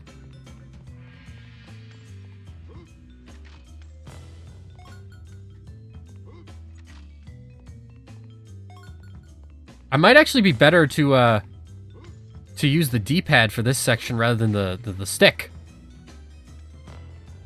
Because it allows me for more precise movement. Oh, you don't even have to, like, pound on it, I don't think. I think you just gotta... I'm Buzz Lightyear, Space Ranger, Universe Protection. Okay, so we gotta go over here. Watch out for the really hot bolt. It's hot for some reason. Okay, like, listen. Camera. Please. Okay, just wait for it to come back and, take it slow. Burn it. The physics on this thing, like they could have just made it like a solid thing that just just stays there, but they made it a seesaw. They made it wobble back and forth. Just that extra touch. Especially for like a movie license game, it's like, oh well, it's just a commercial anyway. Like to have that is just kind of incredible. It goes to infinity and beyond, as they say. Also, we don't want to be in there. I think we can switch back to active camera now, just because we're gonna be doing like a rope section.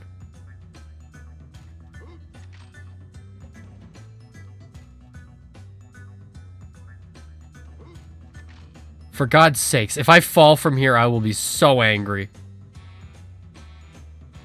Before I was like, oh, I'm probably gonna fall.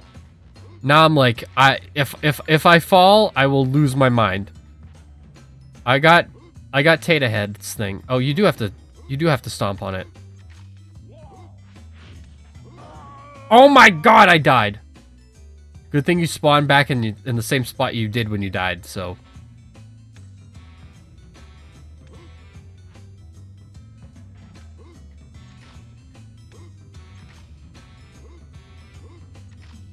Okay. Yeah, ow. Please do not Simon Belmont your way into the pit there. Okay. Green laser. How come you don't have a green laser, Woody?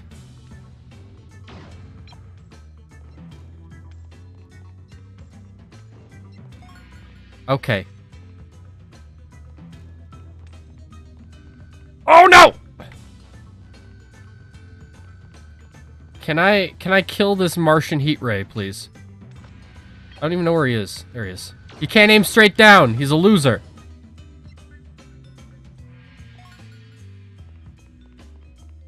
I'm Buzz Lightyear, Space Ranger. He's Buzz Lightyear, Space Ranger, by the way. Universe Protection Unit! I don't know what this is supposed to be leading me up to. Just this girder here? Oh. This is so nerve-wracking. Is there a quick way to get back up here? Because now we gotta face the jackhammer.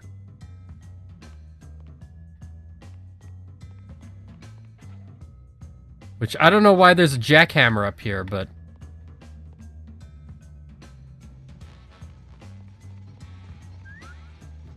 Okay. Do you need the disc launcher for the... Is that what he said? Oh, great. You do need the disc launcher for this. Okay. Is there a shortcut back up here? That's what I want to know.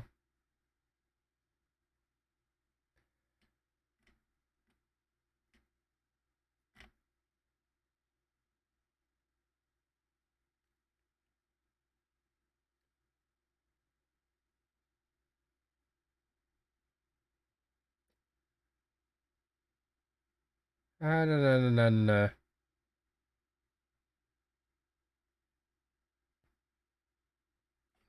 I'm missing one of the tykes. Is there like a shortcut I can activate to, you know, get my way back up here quickly? Or have I been doing that this entire time by hitting the, switches? I imagine that's what I have been doing, but you never know. Oh, so here's the last of the little tykes. Can I land on the roof of the trailer? I can. And I got an extra life and a coin up here. And there should be a sign saying, no Easter eggs here. Blah, blah. Blah. There's a coin here.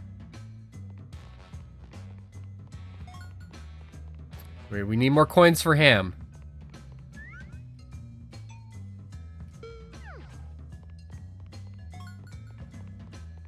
Okay. So, I want to see if there's like a... Is there a quick way up here? Or do you know what? I gotta go talk to Little Tyke dude who's over here, I think? Yeah. And you're gonna give me my Pizza Planet token for my endeavors. I'm Buzz Lightyear, Space Ranger, Universe Protection.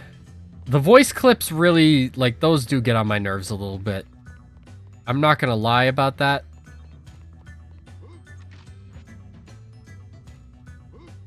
Hold on, does this thing lift? Does this lift come all the way down from the bottom? Just from there.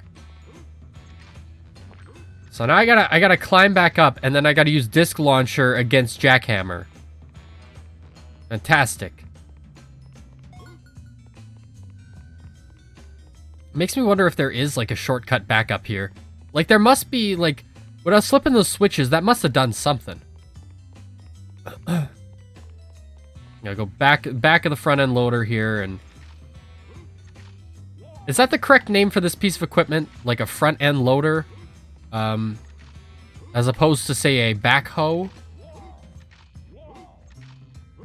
I don't know. I mean, like, it's a multi-purpose sort of piece of equipment. You can use it as like a snowplow or like any number of things. Oh, I did activate it. And I am stuck. No, I'm not. Buzz Lightyear doesn't get stuck.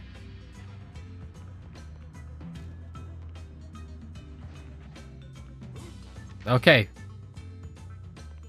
Now back to the long, arduous climb up the thing. Like, there must be like some sort of shortcut, like the tree. Come on. Let's look at this.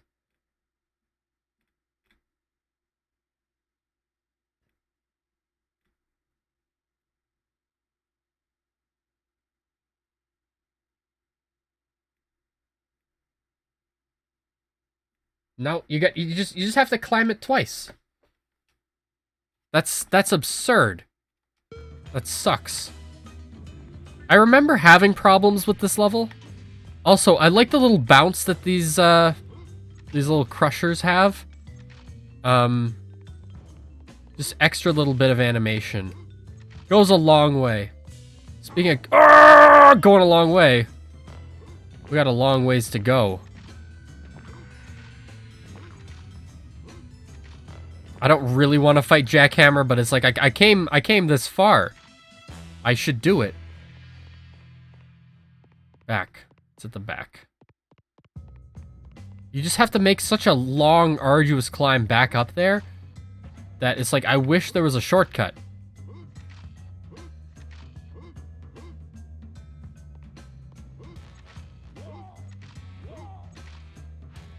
It's like I'm like tempted to like look it up again. Like, is there a shortcut to this?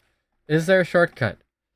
Toy Story 2 construction yard shortcut.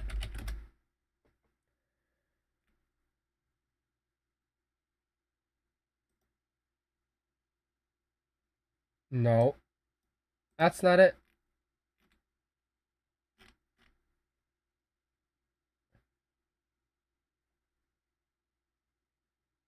I really do think you just have to climb back up. And that's probably one of the reasons why I didn't do so hot on this level when I was younger.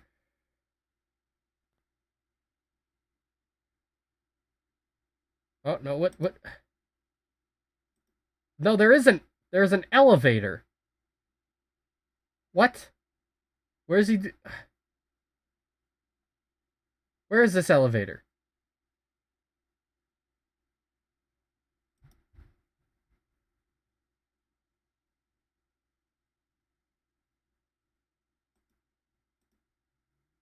You don't even have to take the, Okay, so how far up does this elevator get you? Just straight up to the top, I guess.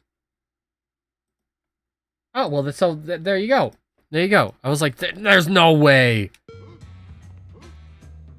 Like, I can't do this all day. Well, I mean, technically I can. I can do this as long as I want. You know, provided I have enough time to, you know, go to sleep. But I'm not looking at like a 4-hour stream. I'm just looking at, you know, maybe doing a little bit of this, a little bit of that, coming back to another day. Bitch. So I gotta wait for the elevator to come back down. And then I need coins for ham. Have you seen this? This bothers me.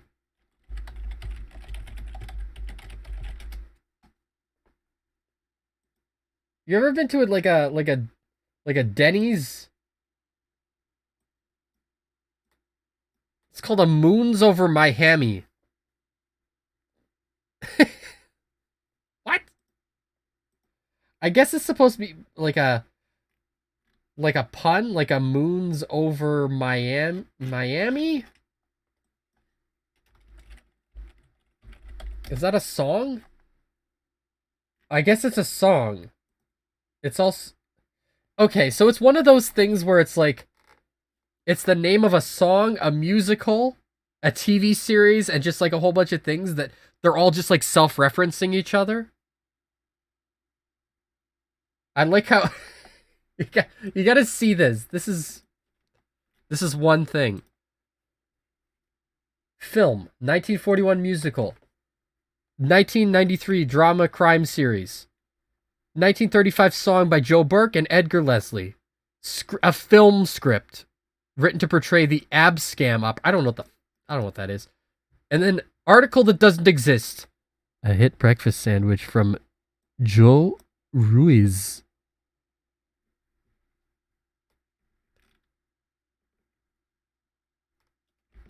I guess. What else could it possibly be? Oh, you know, Moons Over Miami, the hit breakfast sandwich, also script, also musical, also... What? Okay, so this only brings us up about most of the way. We have to do the last portion ourselves. This game's not holding your hand. This game's no joke.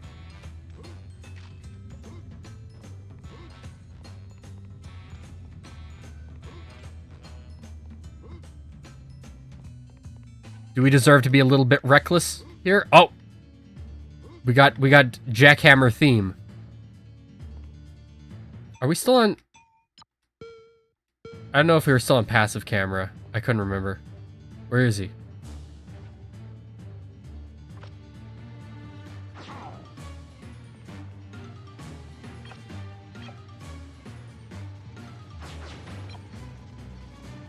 Okay. Do you get more discs up here, or is that it? Do you have to come back and reload?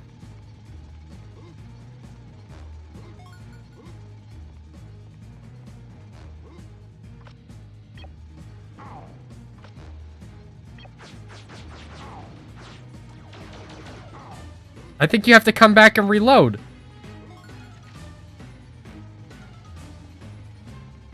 There's no discs up here for you to collect, right?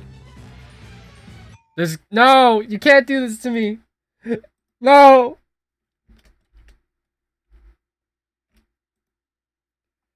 Moons Over my hammy.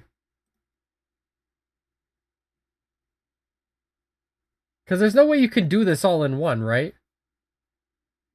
Oh no, there's more discs on the outer edge. Okay. No, there's still Moons Over my hammy over top of this thing. I've been playing this the whole time with... Oh, I didn't even look. My god. I feel like we're fighting Mad Jack. Except you have to make your way back up here yourself. Here he comes.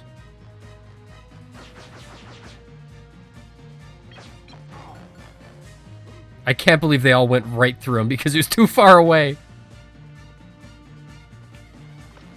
Here he comes. He's gonna shoot those bolts down.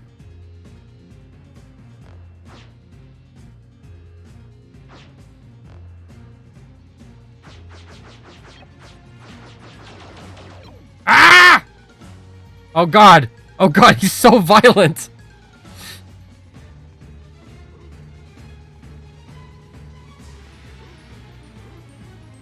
He's so violent.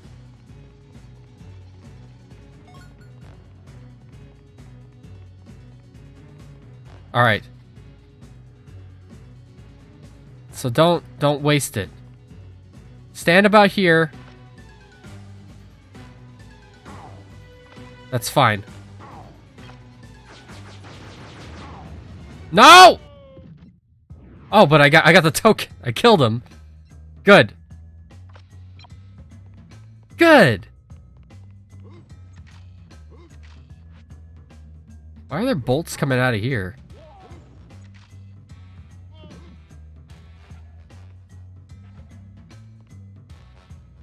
Now hold on. Now hold on.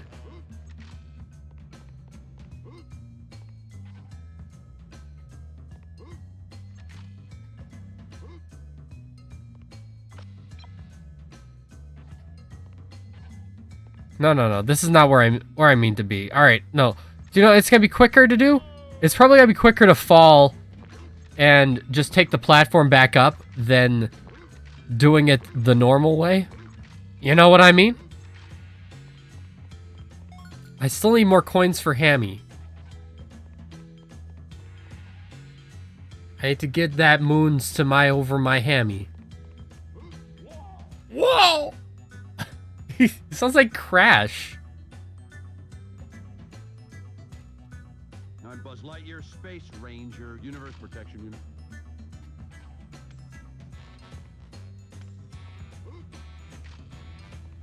Okay, okay, get out of here. I can't even get that coin.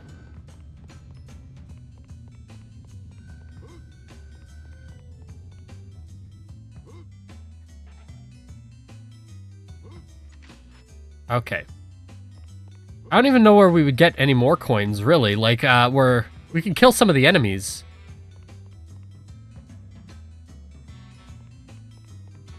Anyway, we get this Pizza of Planet token. We're gonna keep playing just because I don't want to recollect all these coins again. Bah!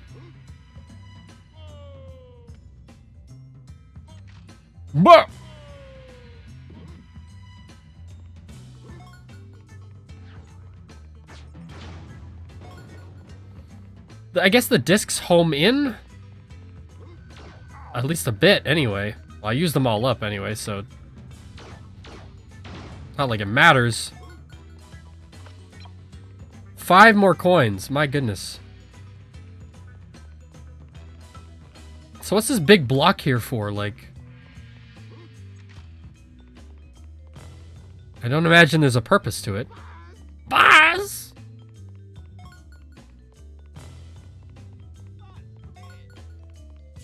Is there any more? Like, and the coins don't have a great draw distance on them either, so it's like more like you gotta wait and see. 2 more. Well, 2 more is in sight. There's one right here. And then Ham is where? Is he in the... Is he in here?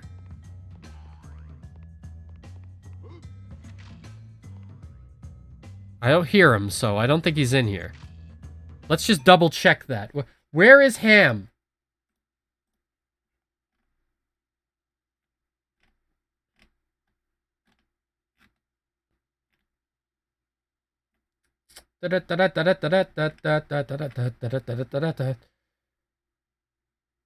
He's on the trailer. He's on the trailer. So he's up on the roof.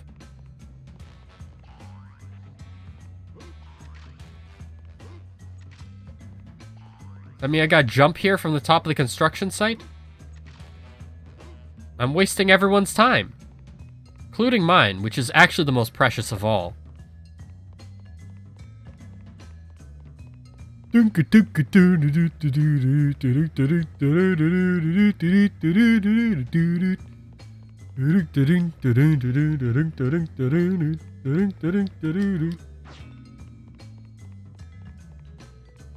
All right, come down.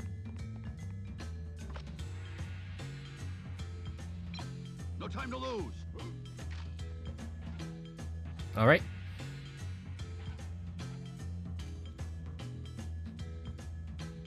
So just make my way over to the trailer zone, the trailer side of here, and we can walk from there, I think. Or is... No, do we really have to be up high? Oh, you gotta be off of the... You gotta go off of the thing. The little tykes thing. So you really gotta get on the roof. Let's do that. I'm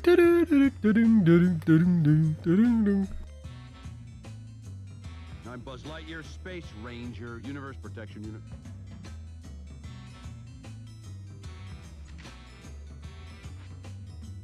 Let me tell you this. Next, like, cold cut sandwich you make, put a little vinaigrette on it.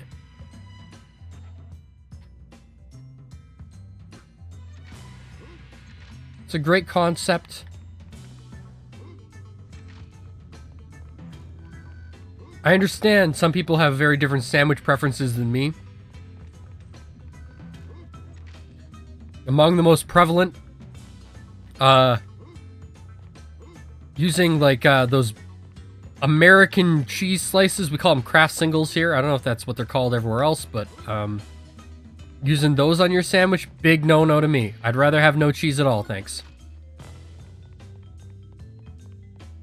They're awful.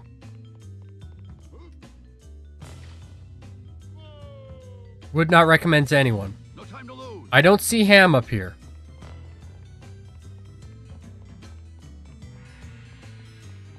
I do not see ham up here. Oh no, unless it means my trailer, it means that thing.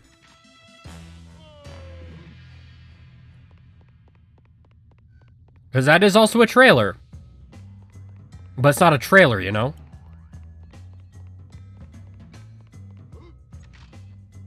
So how do you get on this? Get on the wheelbarrow and then go up from there?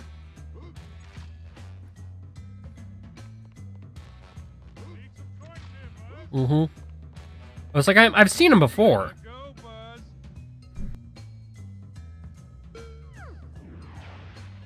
Completely forgot he was up here, and meanwhile I'm climbing the whole damn site again. No, and then that's the level. And beyond.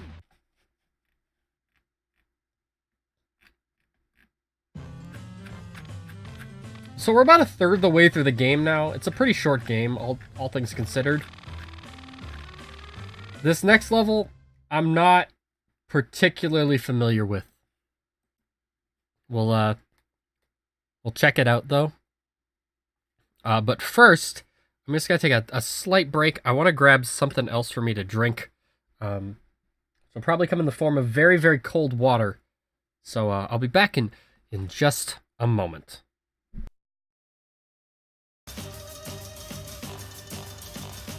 Cut the music! Cut it! Stop.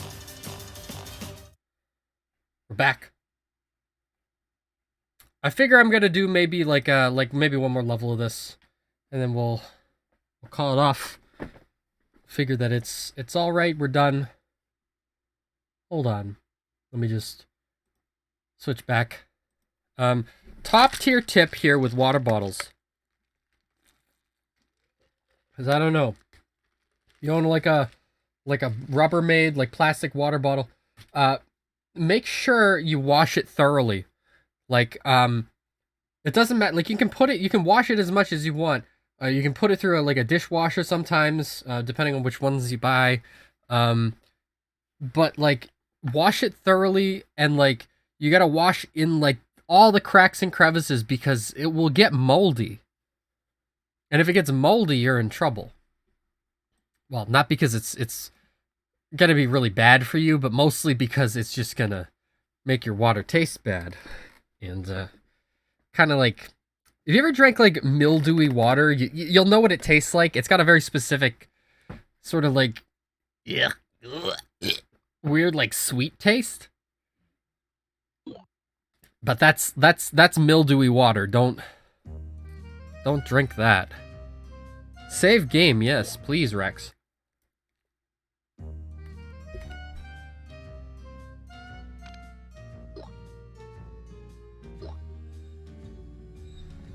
Keep forgetting you have to press that second time.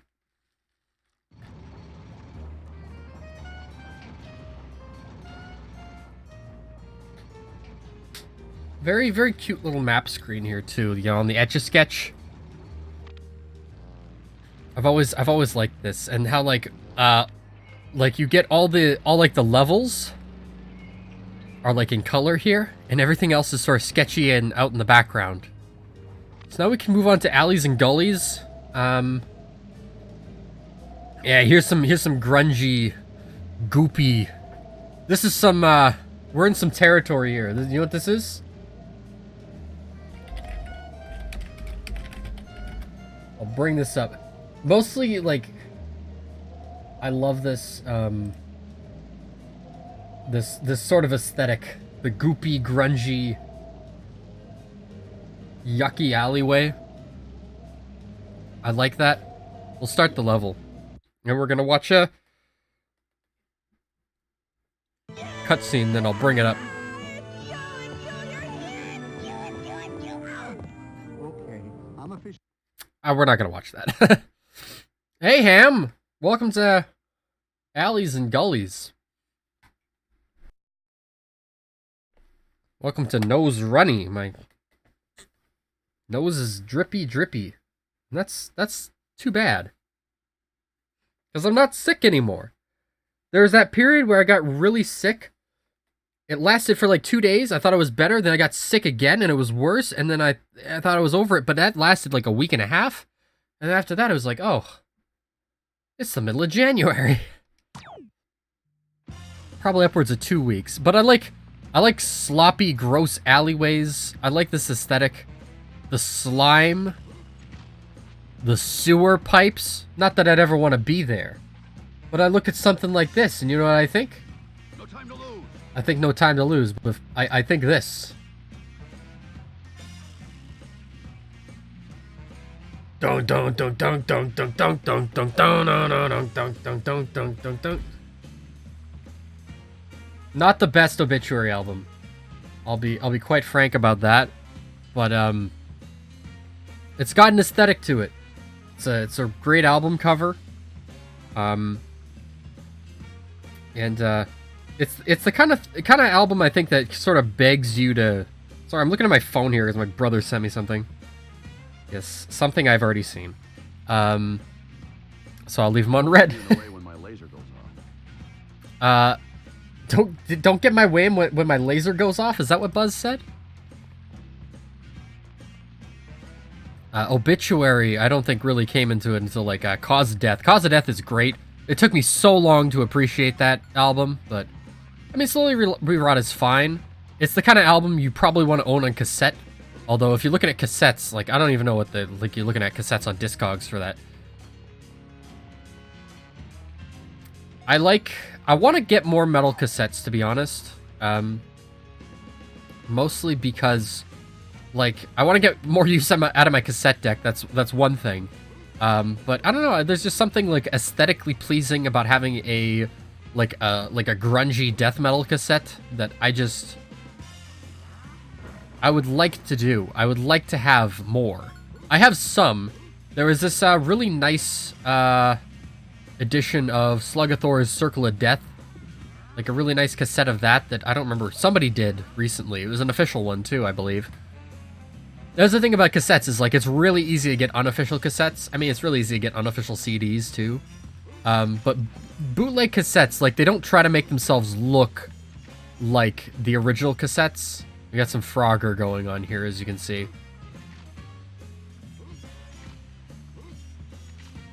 Like, because bootleg cassettes always seem to want to, like, make themselves look like that particular bootlegger's product. And so bootleg cassettes will, like, yeah, it'll have the original artwork on it, but it'll also have, like a big, like, frame around it, and I don't know. So I think I wouldn't mind, like, getting those, because, like, the thing about CDs versus cassettes is, like, yeah, you can, you know, get the album on CD, because, like, they're still making them usually, they're still re-releasing them. But a lot of times it's like cassettes, it's like, oh, they've been out of print for years. But, you know, if anytime like there's like, hey, I can get it for cheap, and it's like sort of an officially licensed cassette re-release of something, it's like, yeah, hell yeah, I'll get that. Is there something I'm specifically doing here other than playing Frogger?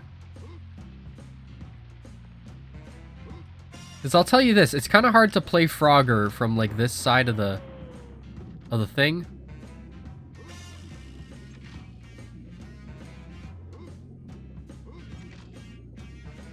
Okay.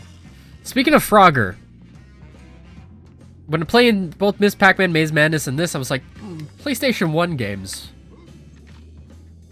Frogger 2 Swampy's Revenge. That's very similar to Ms. Pac-Man, Maze Madness and how it's played, so I wanna play that one. I think we'd be better. I think we'd be in a good place if I played Frogger 2 Swampy's Revenge on stream. It's a game I've wanted to play on stream for a while. I have a couple copies of it, I think. I have it on PC and I have it on PlayStation 1. They never made a Nintendo 64 port of it, which is kind of weird, but since it was around that era, but I have a feeling that there was probably one in development and it never made it through development. Anyway, I don't think I can do whatever I need to do over there yet.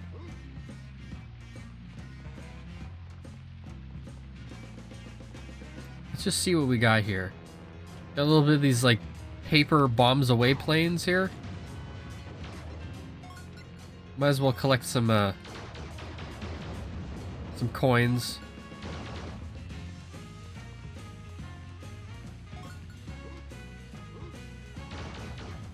I like how it homes in. I also didn't realize I collected the I think we need that grappling hook if we can. Wait, is Potato Head around here? Oh, you know, he's probably up there.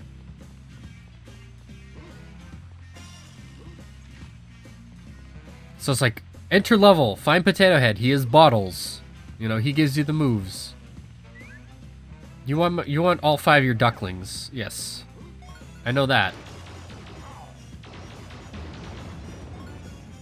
Almost wonder if it's more beneficial to just let that thing spawn more enemies, so you can get like a maximum of a certain amount of coins out of it. There seems to be coins aplenty in this level. Like, we're at 17 already, not bad. There's also a certain area in like Grunty Industries that, I don't know, this gives me the vibe of in Banjo-Tooie. Oh gosh. When Rob has to play Banjo-Tooie and he gets the Grunty Industries, you know. I don't know what to tell him. I hope I can be there for that stream though. I'm never there for any streams because like they never happen while I'm available. It's always like I'll be at work and they'll like go on break and look at my phone and it's like, ah, yeah, so and so is streaming. So, but I dropped by like, and that's why I feel like I'm like kind of like alienated from Twitch culture and I'm still in like Let's Play mode for YouTube. Because it's like I don't really particularly care about like trying to get viewers or anything like that. This is mostly for purely my own enjoyment.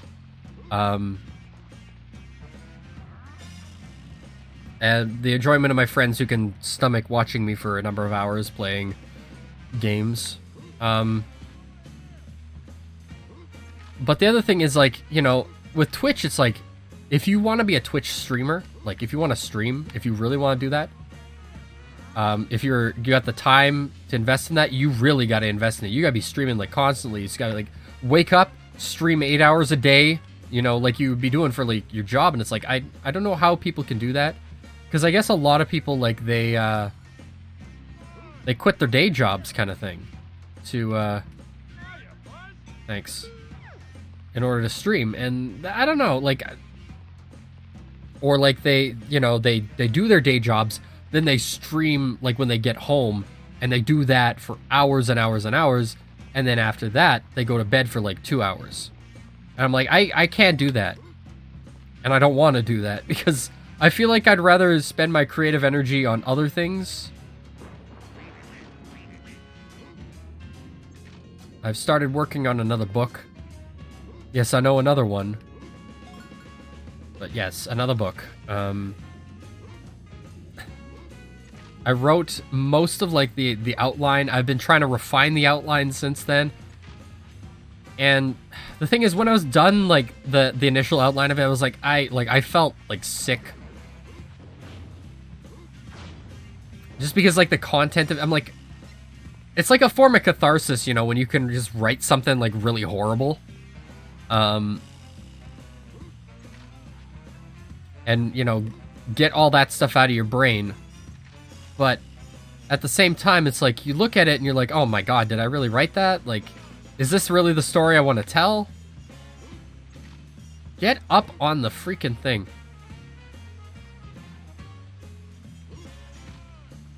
I think most of the time the answer to that is yes. Like, this is the story I want to tell. There's almost universally things that I would change when it comes to, like, finishing a story. Or getting even most of the way through a story. It's just, you know.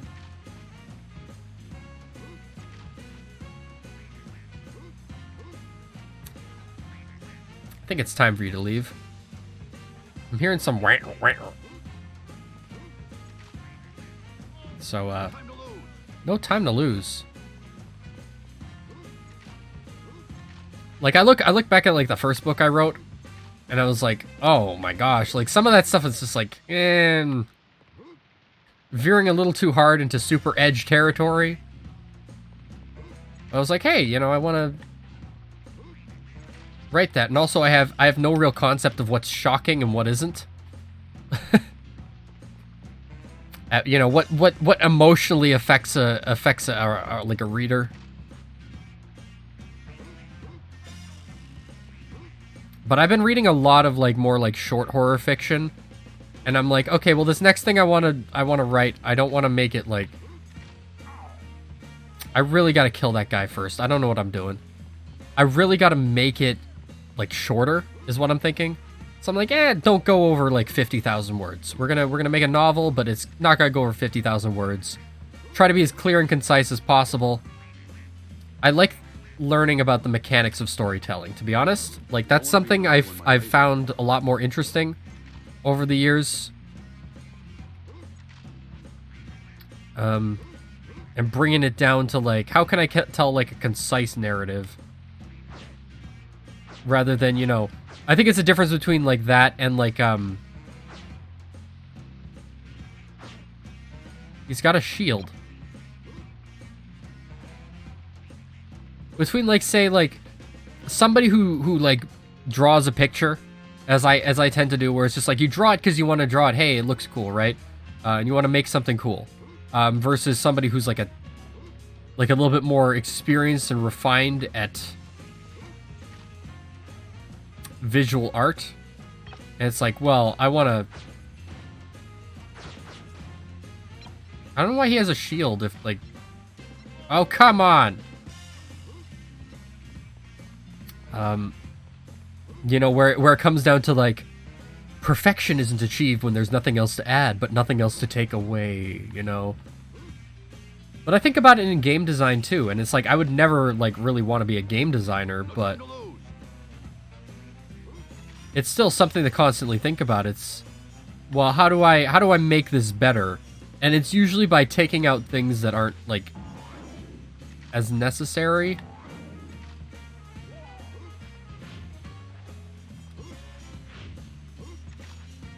So I think about that first book I wrote. I'm like, there's a lot that I could have compressed. There's a number of flashback scenes in that book, and it's like, do I really need all of them? Probably not. Okay, camera.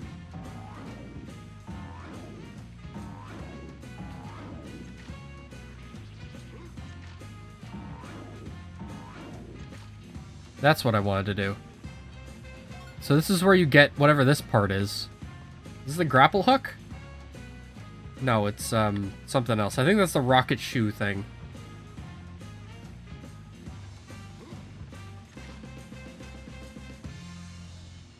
Gotta be careful here. Ah! Here I'm like, you gotta be careful, and then I fall immediately.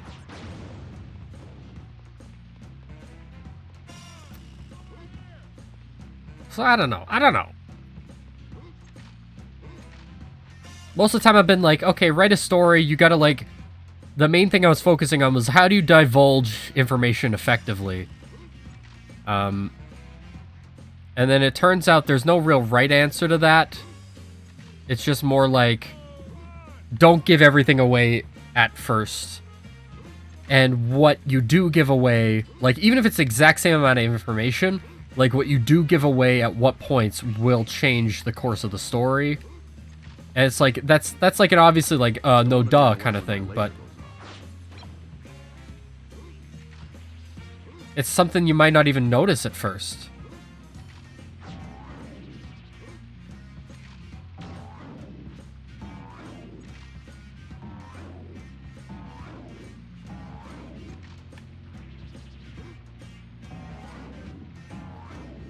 There we go. I was like, come on.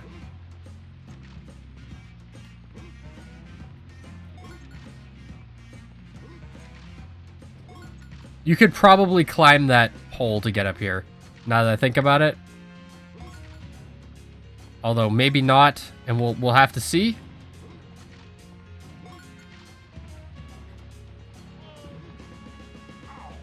No, probably, because you can't climb up here past the, the stick.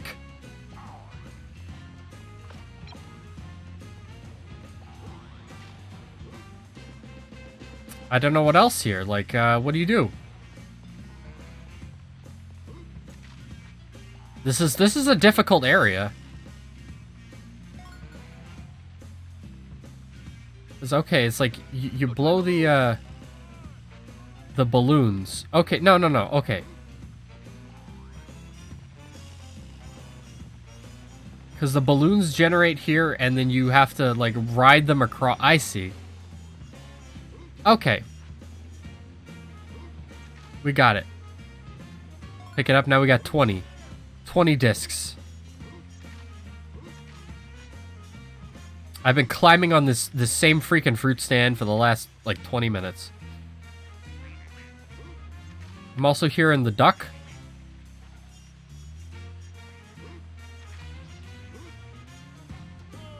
I just realized I need to kill the robot dude.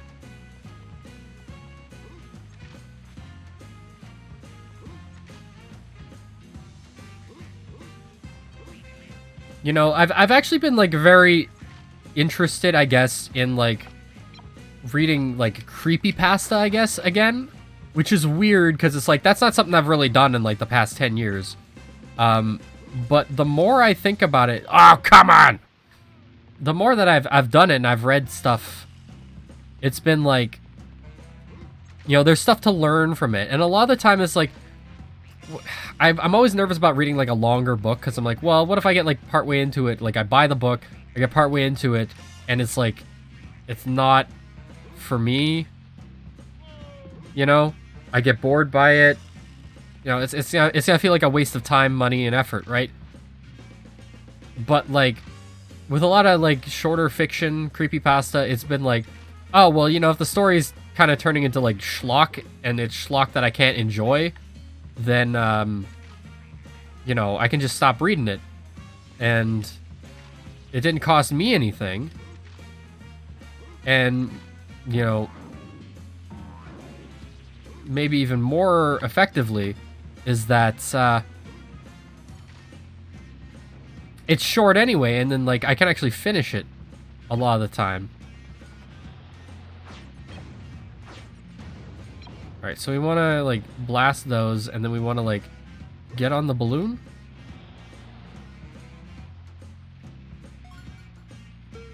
Okay. And then that's that for that.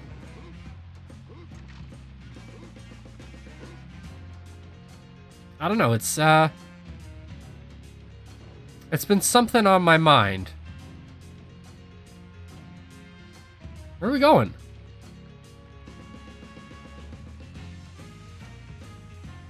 Yeah, I don't know.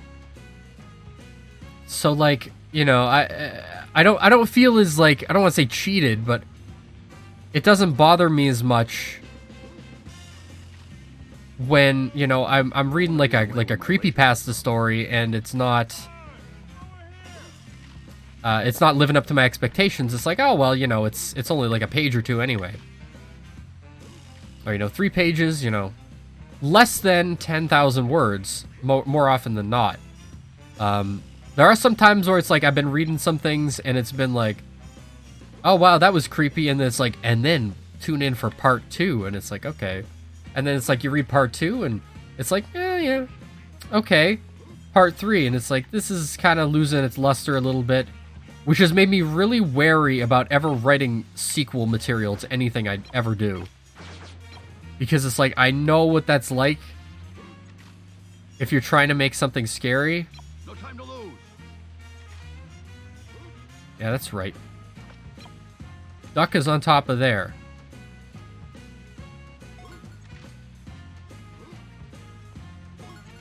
I don't think I can make it, like, duck up there. Why couldn't they just put these coins a little bit further onto the umbrella? Like, Jesus. It's over here. First duck is in the marketplace alley. To get it, you can use the seesaws. Climb each seesaw until you find one where you can reach an umbrella across from you. When you find it, jump onto the umbrella and jump across the other one. The first duck is right here. What? No, it's not. It's not on the umbrella. It's on the It's on the awning. Or whatever the hell, like there's a word for these things. It's not awning. Like it's like an awning, but it's like like there's an actual word, I think. Slow moving in the melon patch. Ugh, come on. This is where the game is actually frustrating me a little bit. This level, not as nicely designed. Not as intuitive as the first few levels. That construction site would have sucked if you had to, like, make your way back up. But you didn't. You had the elevator there, so I wasn't too peeved off about that. The fact that you got to do this over and over and over again, like the whole thing if you fail, I guess it's not too much different from the construction site, but still, it's like seesaws.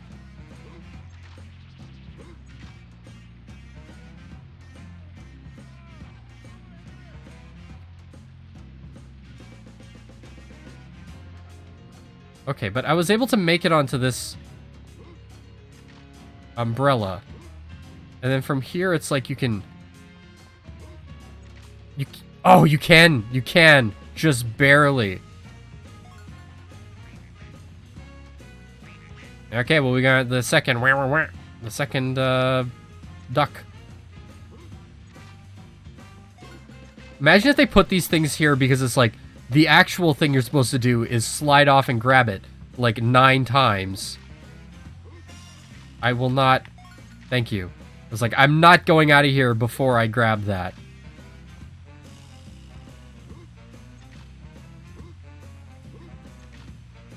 Oh no, this is the end of the line. Get off. Get more of those coins and... We're almost enough for Ham. John Ham. Can you climb up these pipes? No, that would just make too much sense, wouldn't it? Wouldn't it? Can you get up on these boxes?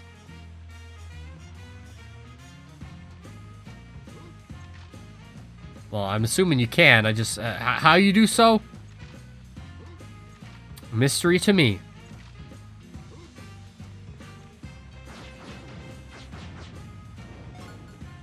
Okay, now we got the end in sight for Ham's coins. No, come on.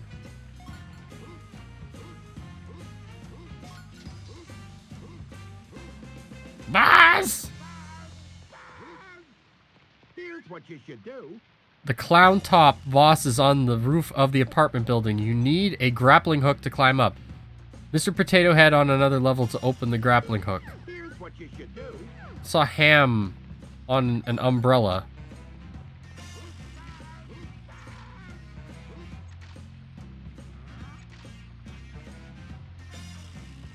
Is this all you can really do in this level?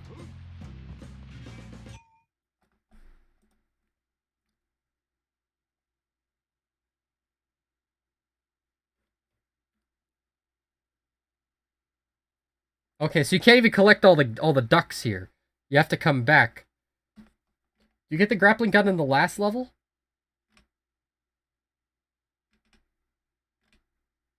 No.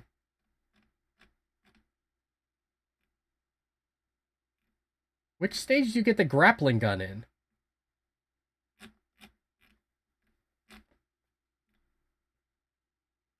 Or is that it? Is this all you can do for right now? Well, let's turn the money into Ham and then we'll see what to do from there. Because I think that might be all I can do at the moment, and then I'll like advance and then come back. I don't know how much I need to unlock the next level. I may have actually unlocked it already.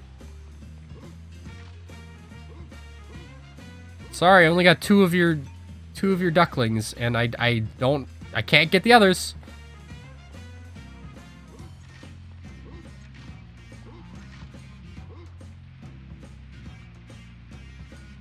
Okay. And then hop over here, and where was Ham? Oh, he's under the umbrella. Ah, that's the ticket. Okay, there you go. Is that the second one? or third.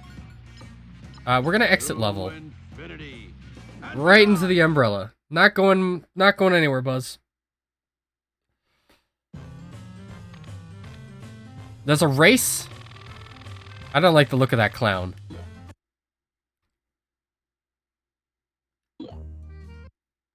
There's a thing that...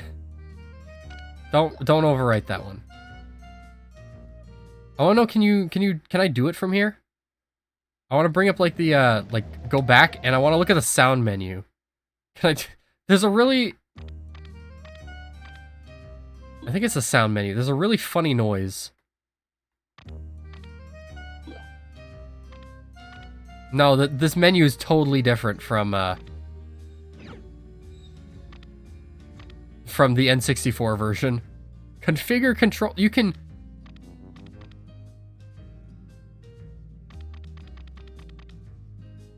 can change all that, I guess.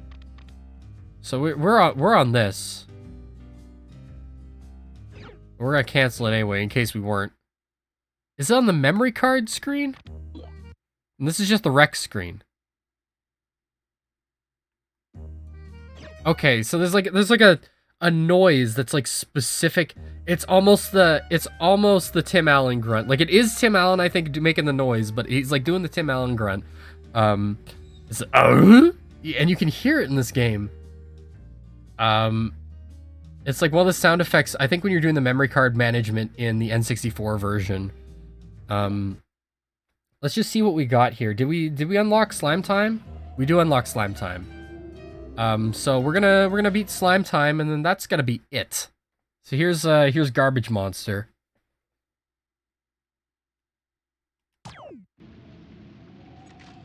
I assume we're gonna beat Slime Time, and that'll be it.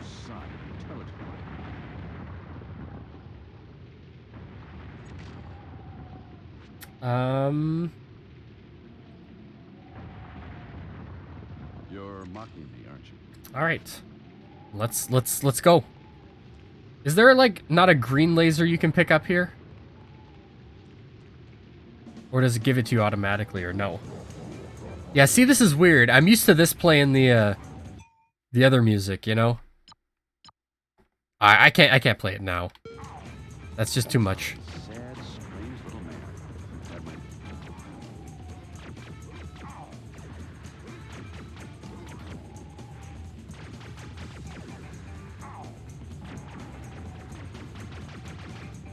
There we go. You gotta just like do that? Can I weasel fingers my way into this? Oh, I died! You are a sad, strange little man. That might... Okay. He might be too big now. Okay, no, we're good, we're good. This is not really a dynamic fight, but if you can do this... Buzz Lightyear to Star Command. Come in, Star Command. Oh, there's a green laser. What the hell am I doing?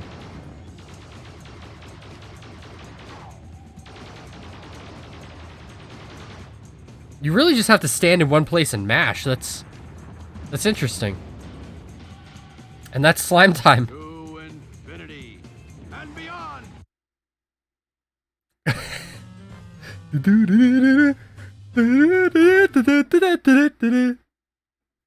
That's Slime Time. Yes, we're gonna save the game, and then when we come back next time, we will move on to Al's Toy Barn. Don't overwrite my Ms. Pac-Man, please. We'll play Ms. Pac-Man and Toy Story again another day. We've got a bonus movie awarded, which we're not gonna watch because it's a movie clip. And that's about it. So next time we'll move on to Al's Toy Barn. Which...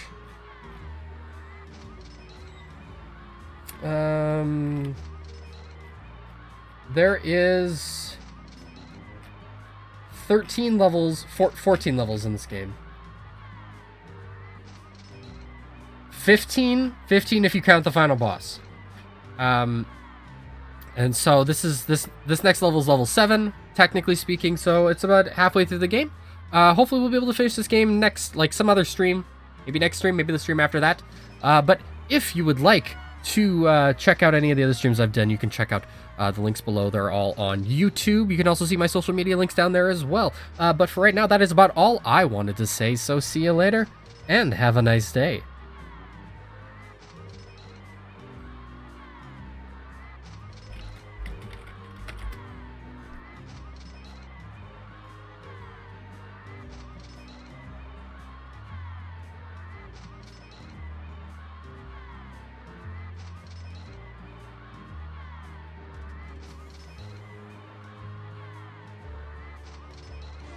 Bitch.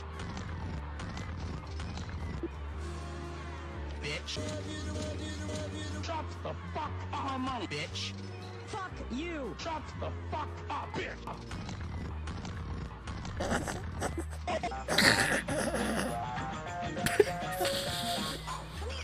I got a boner! Fuck you! Up your ass. Big mouse. Up your bitch.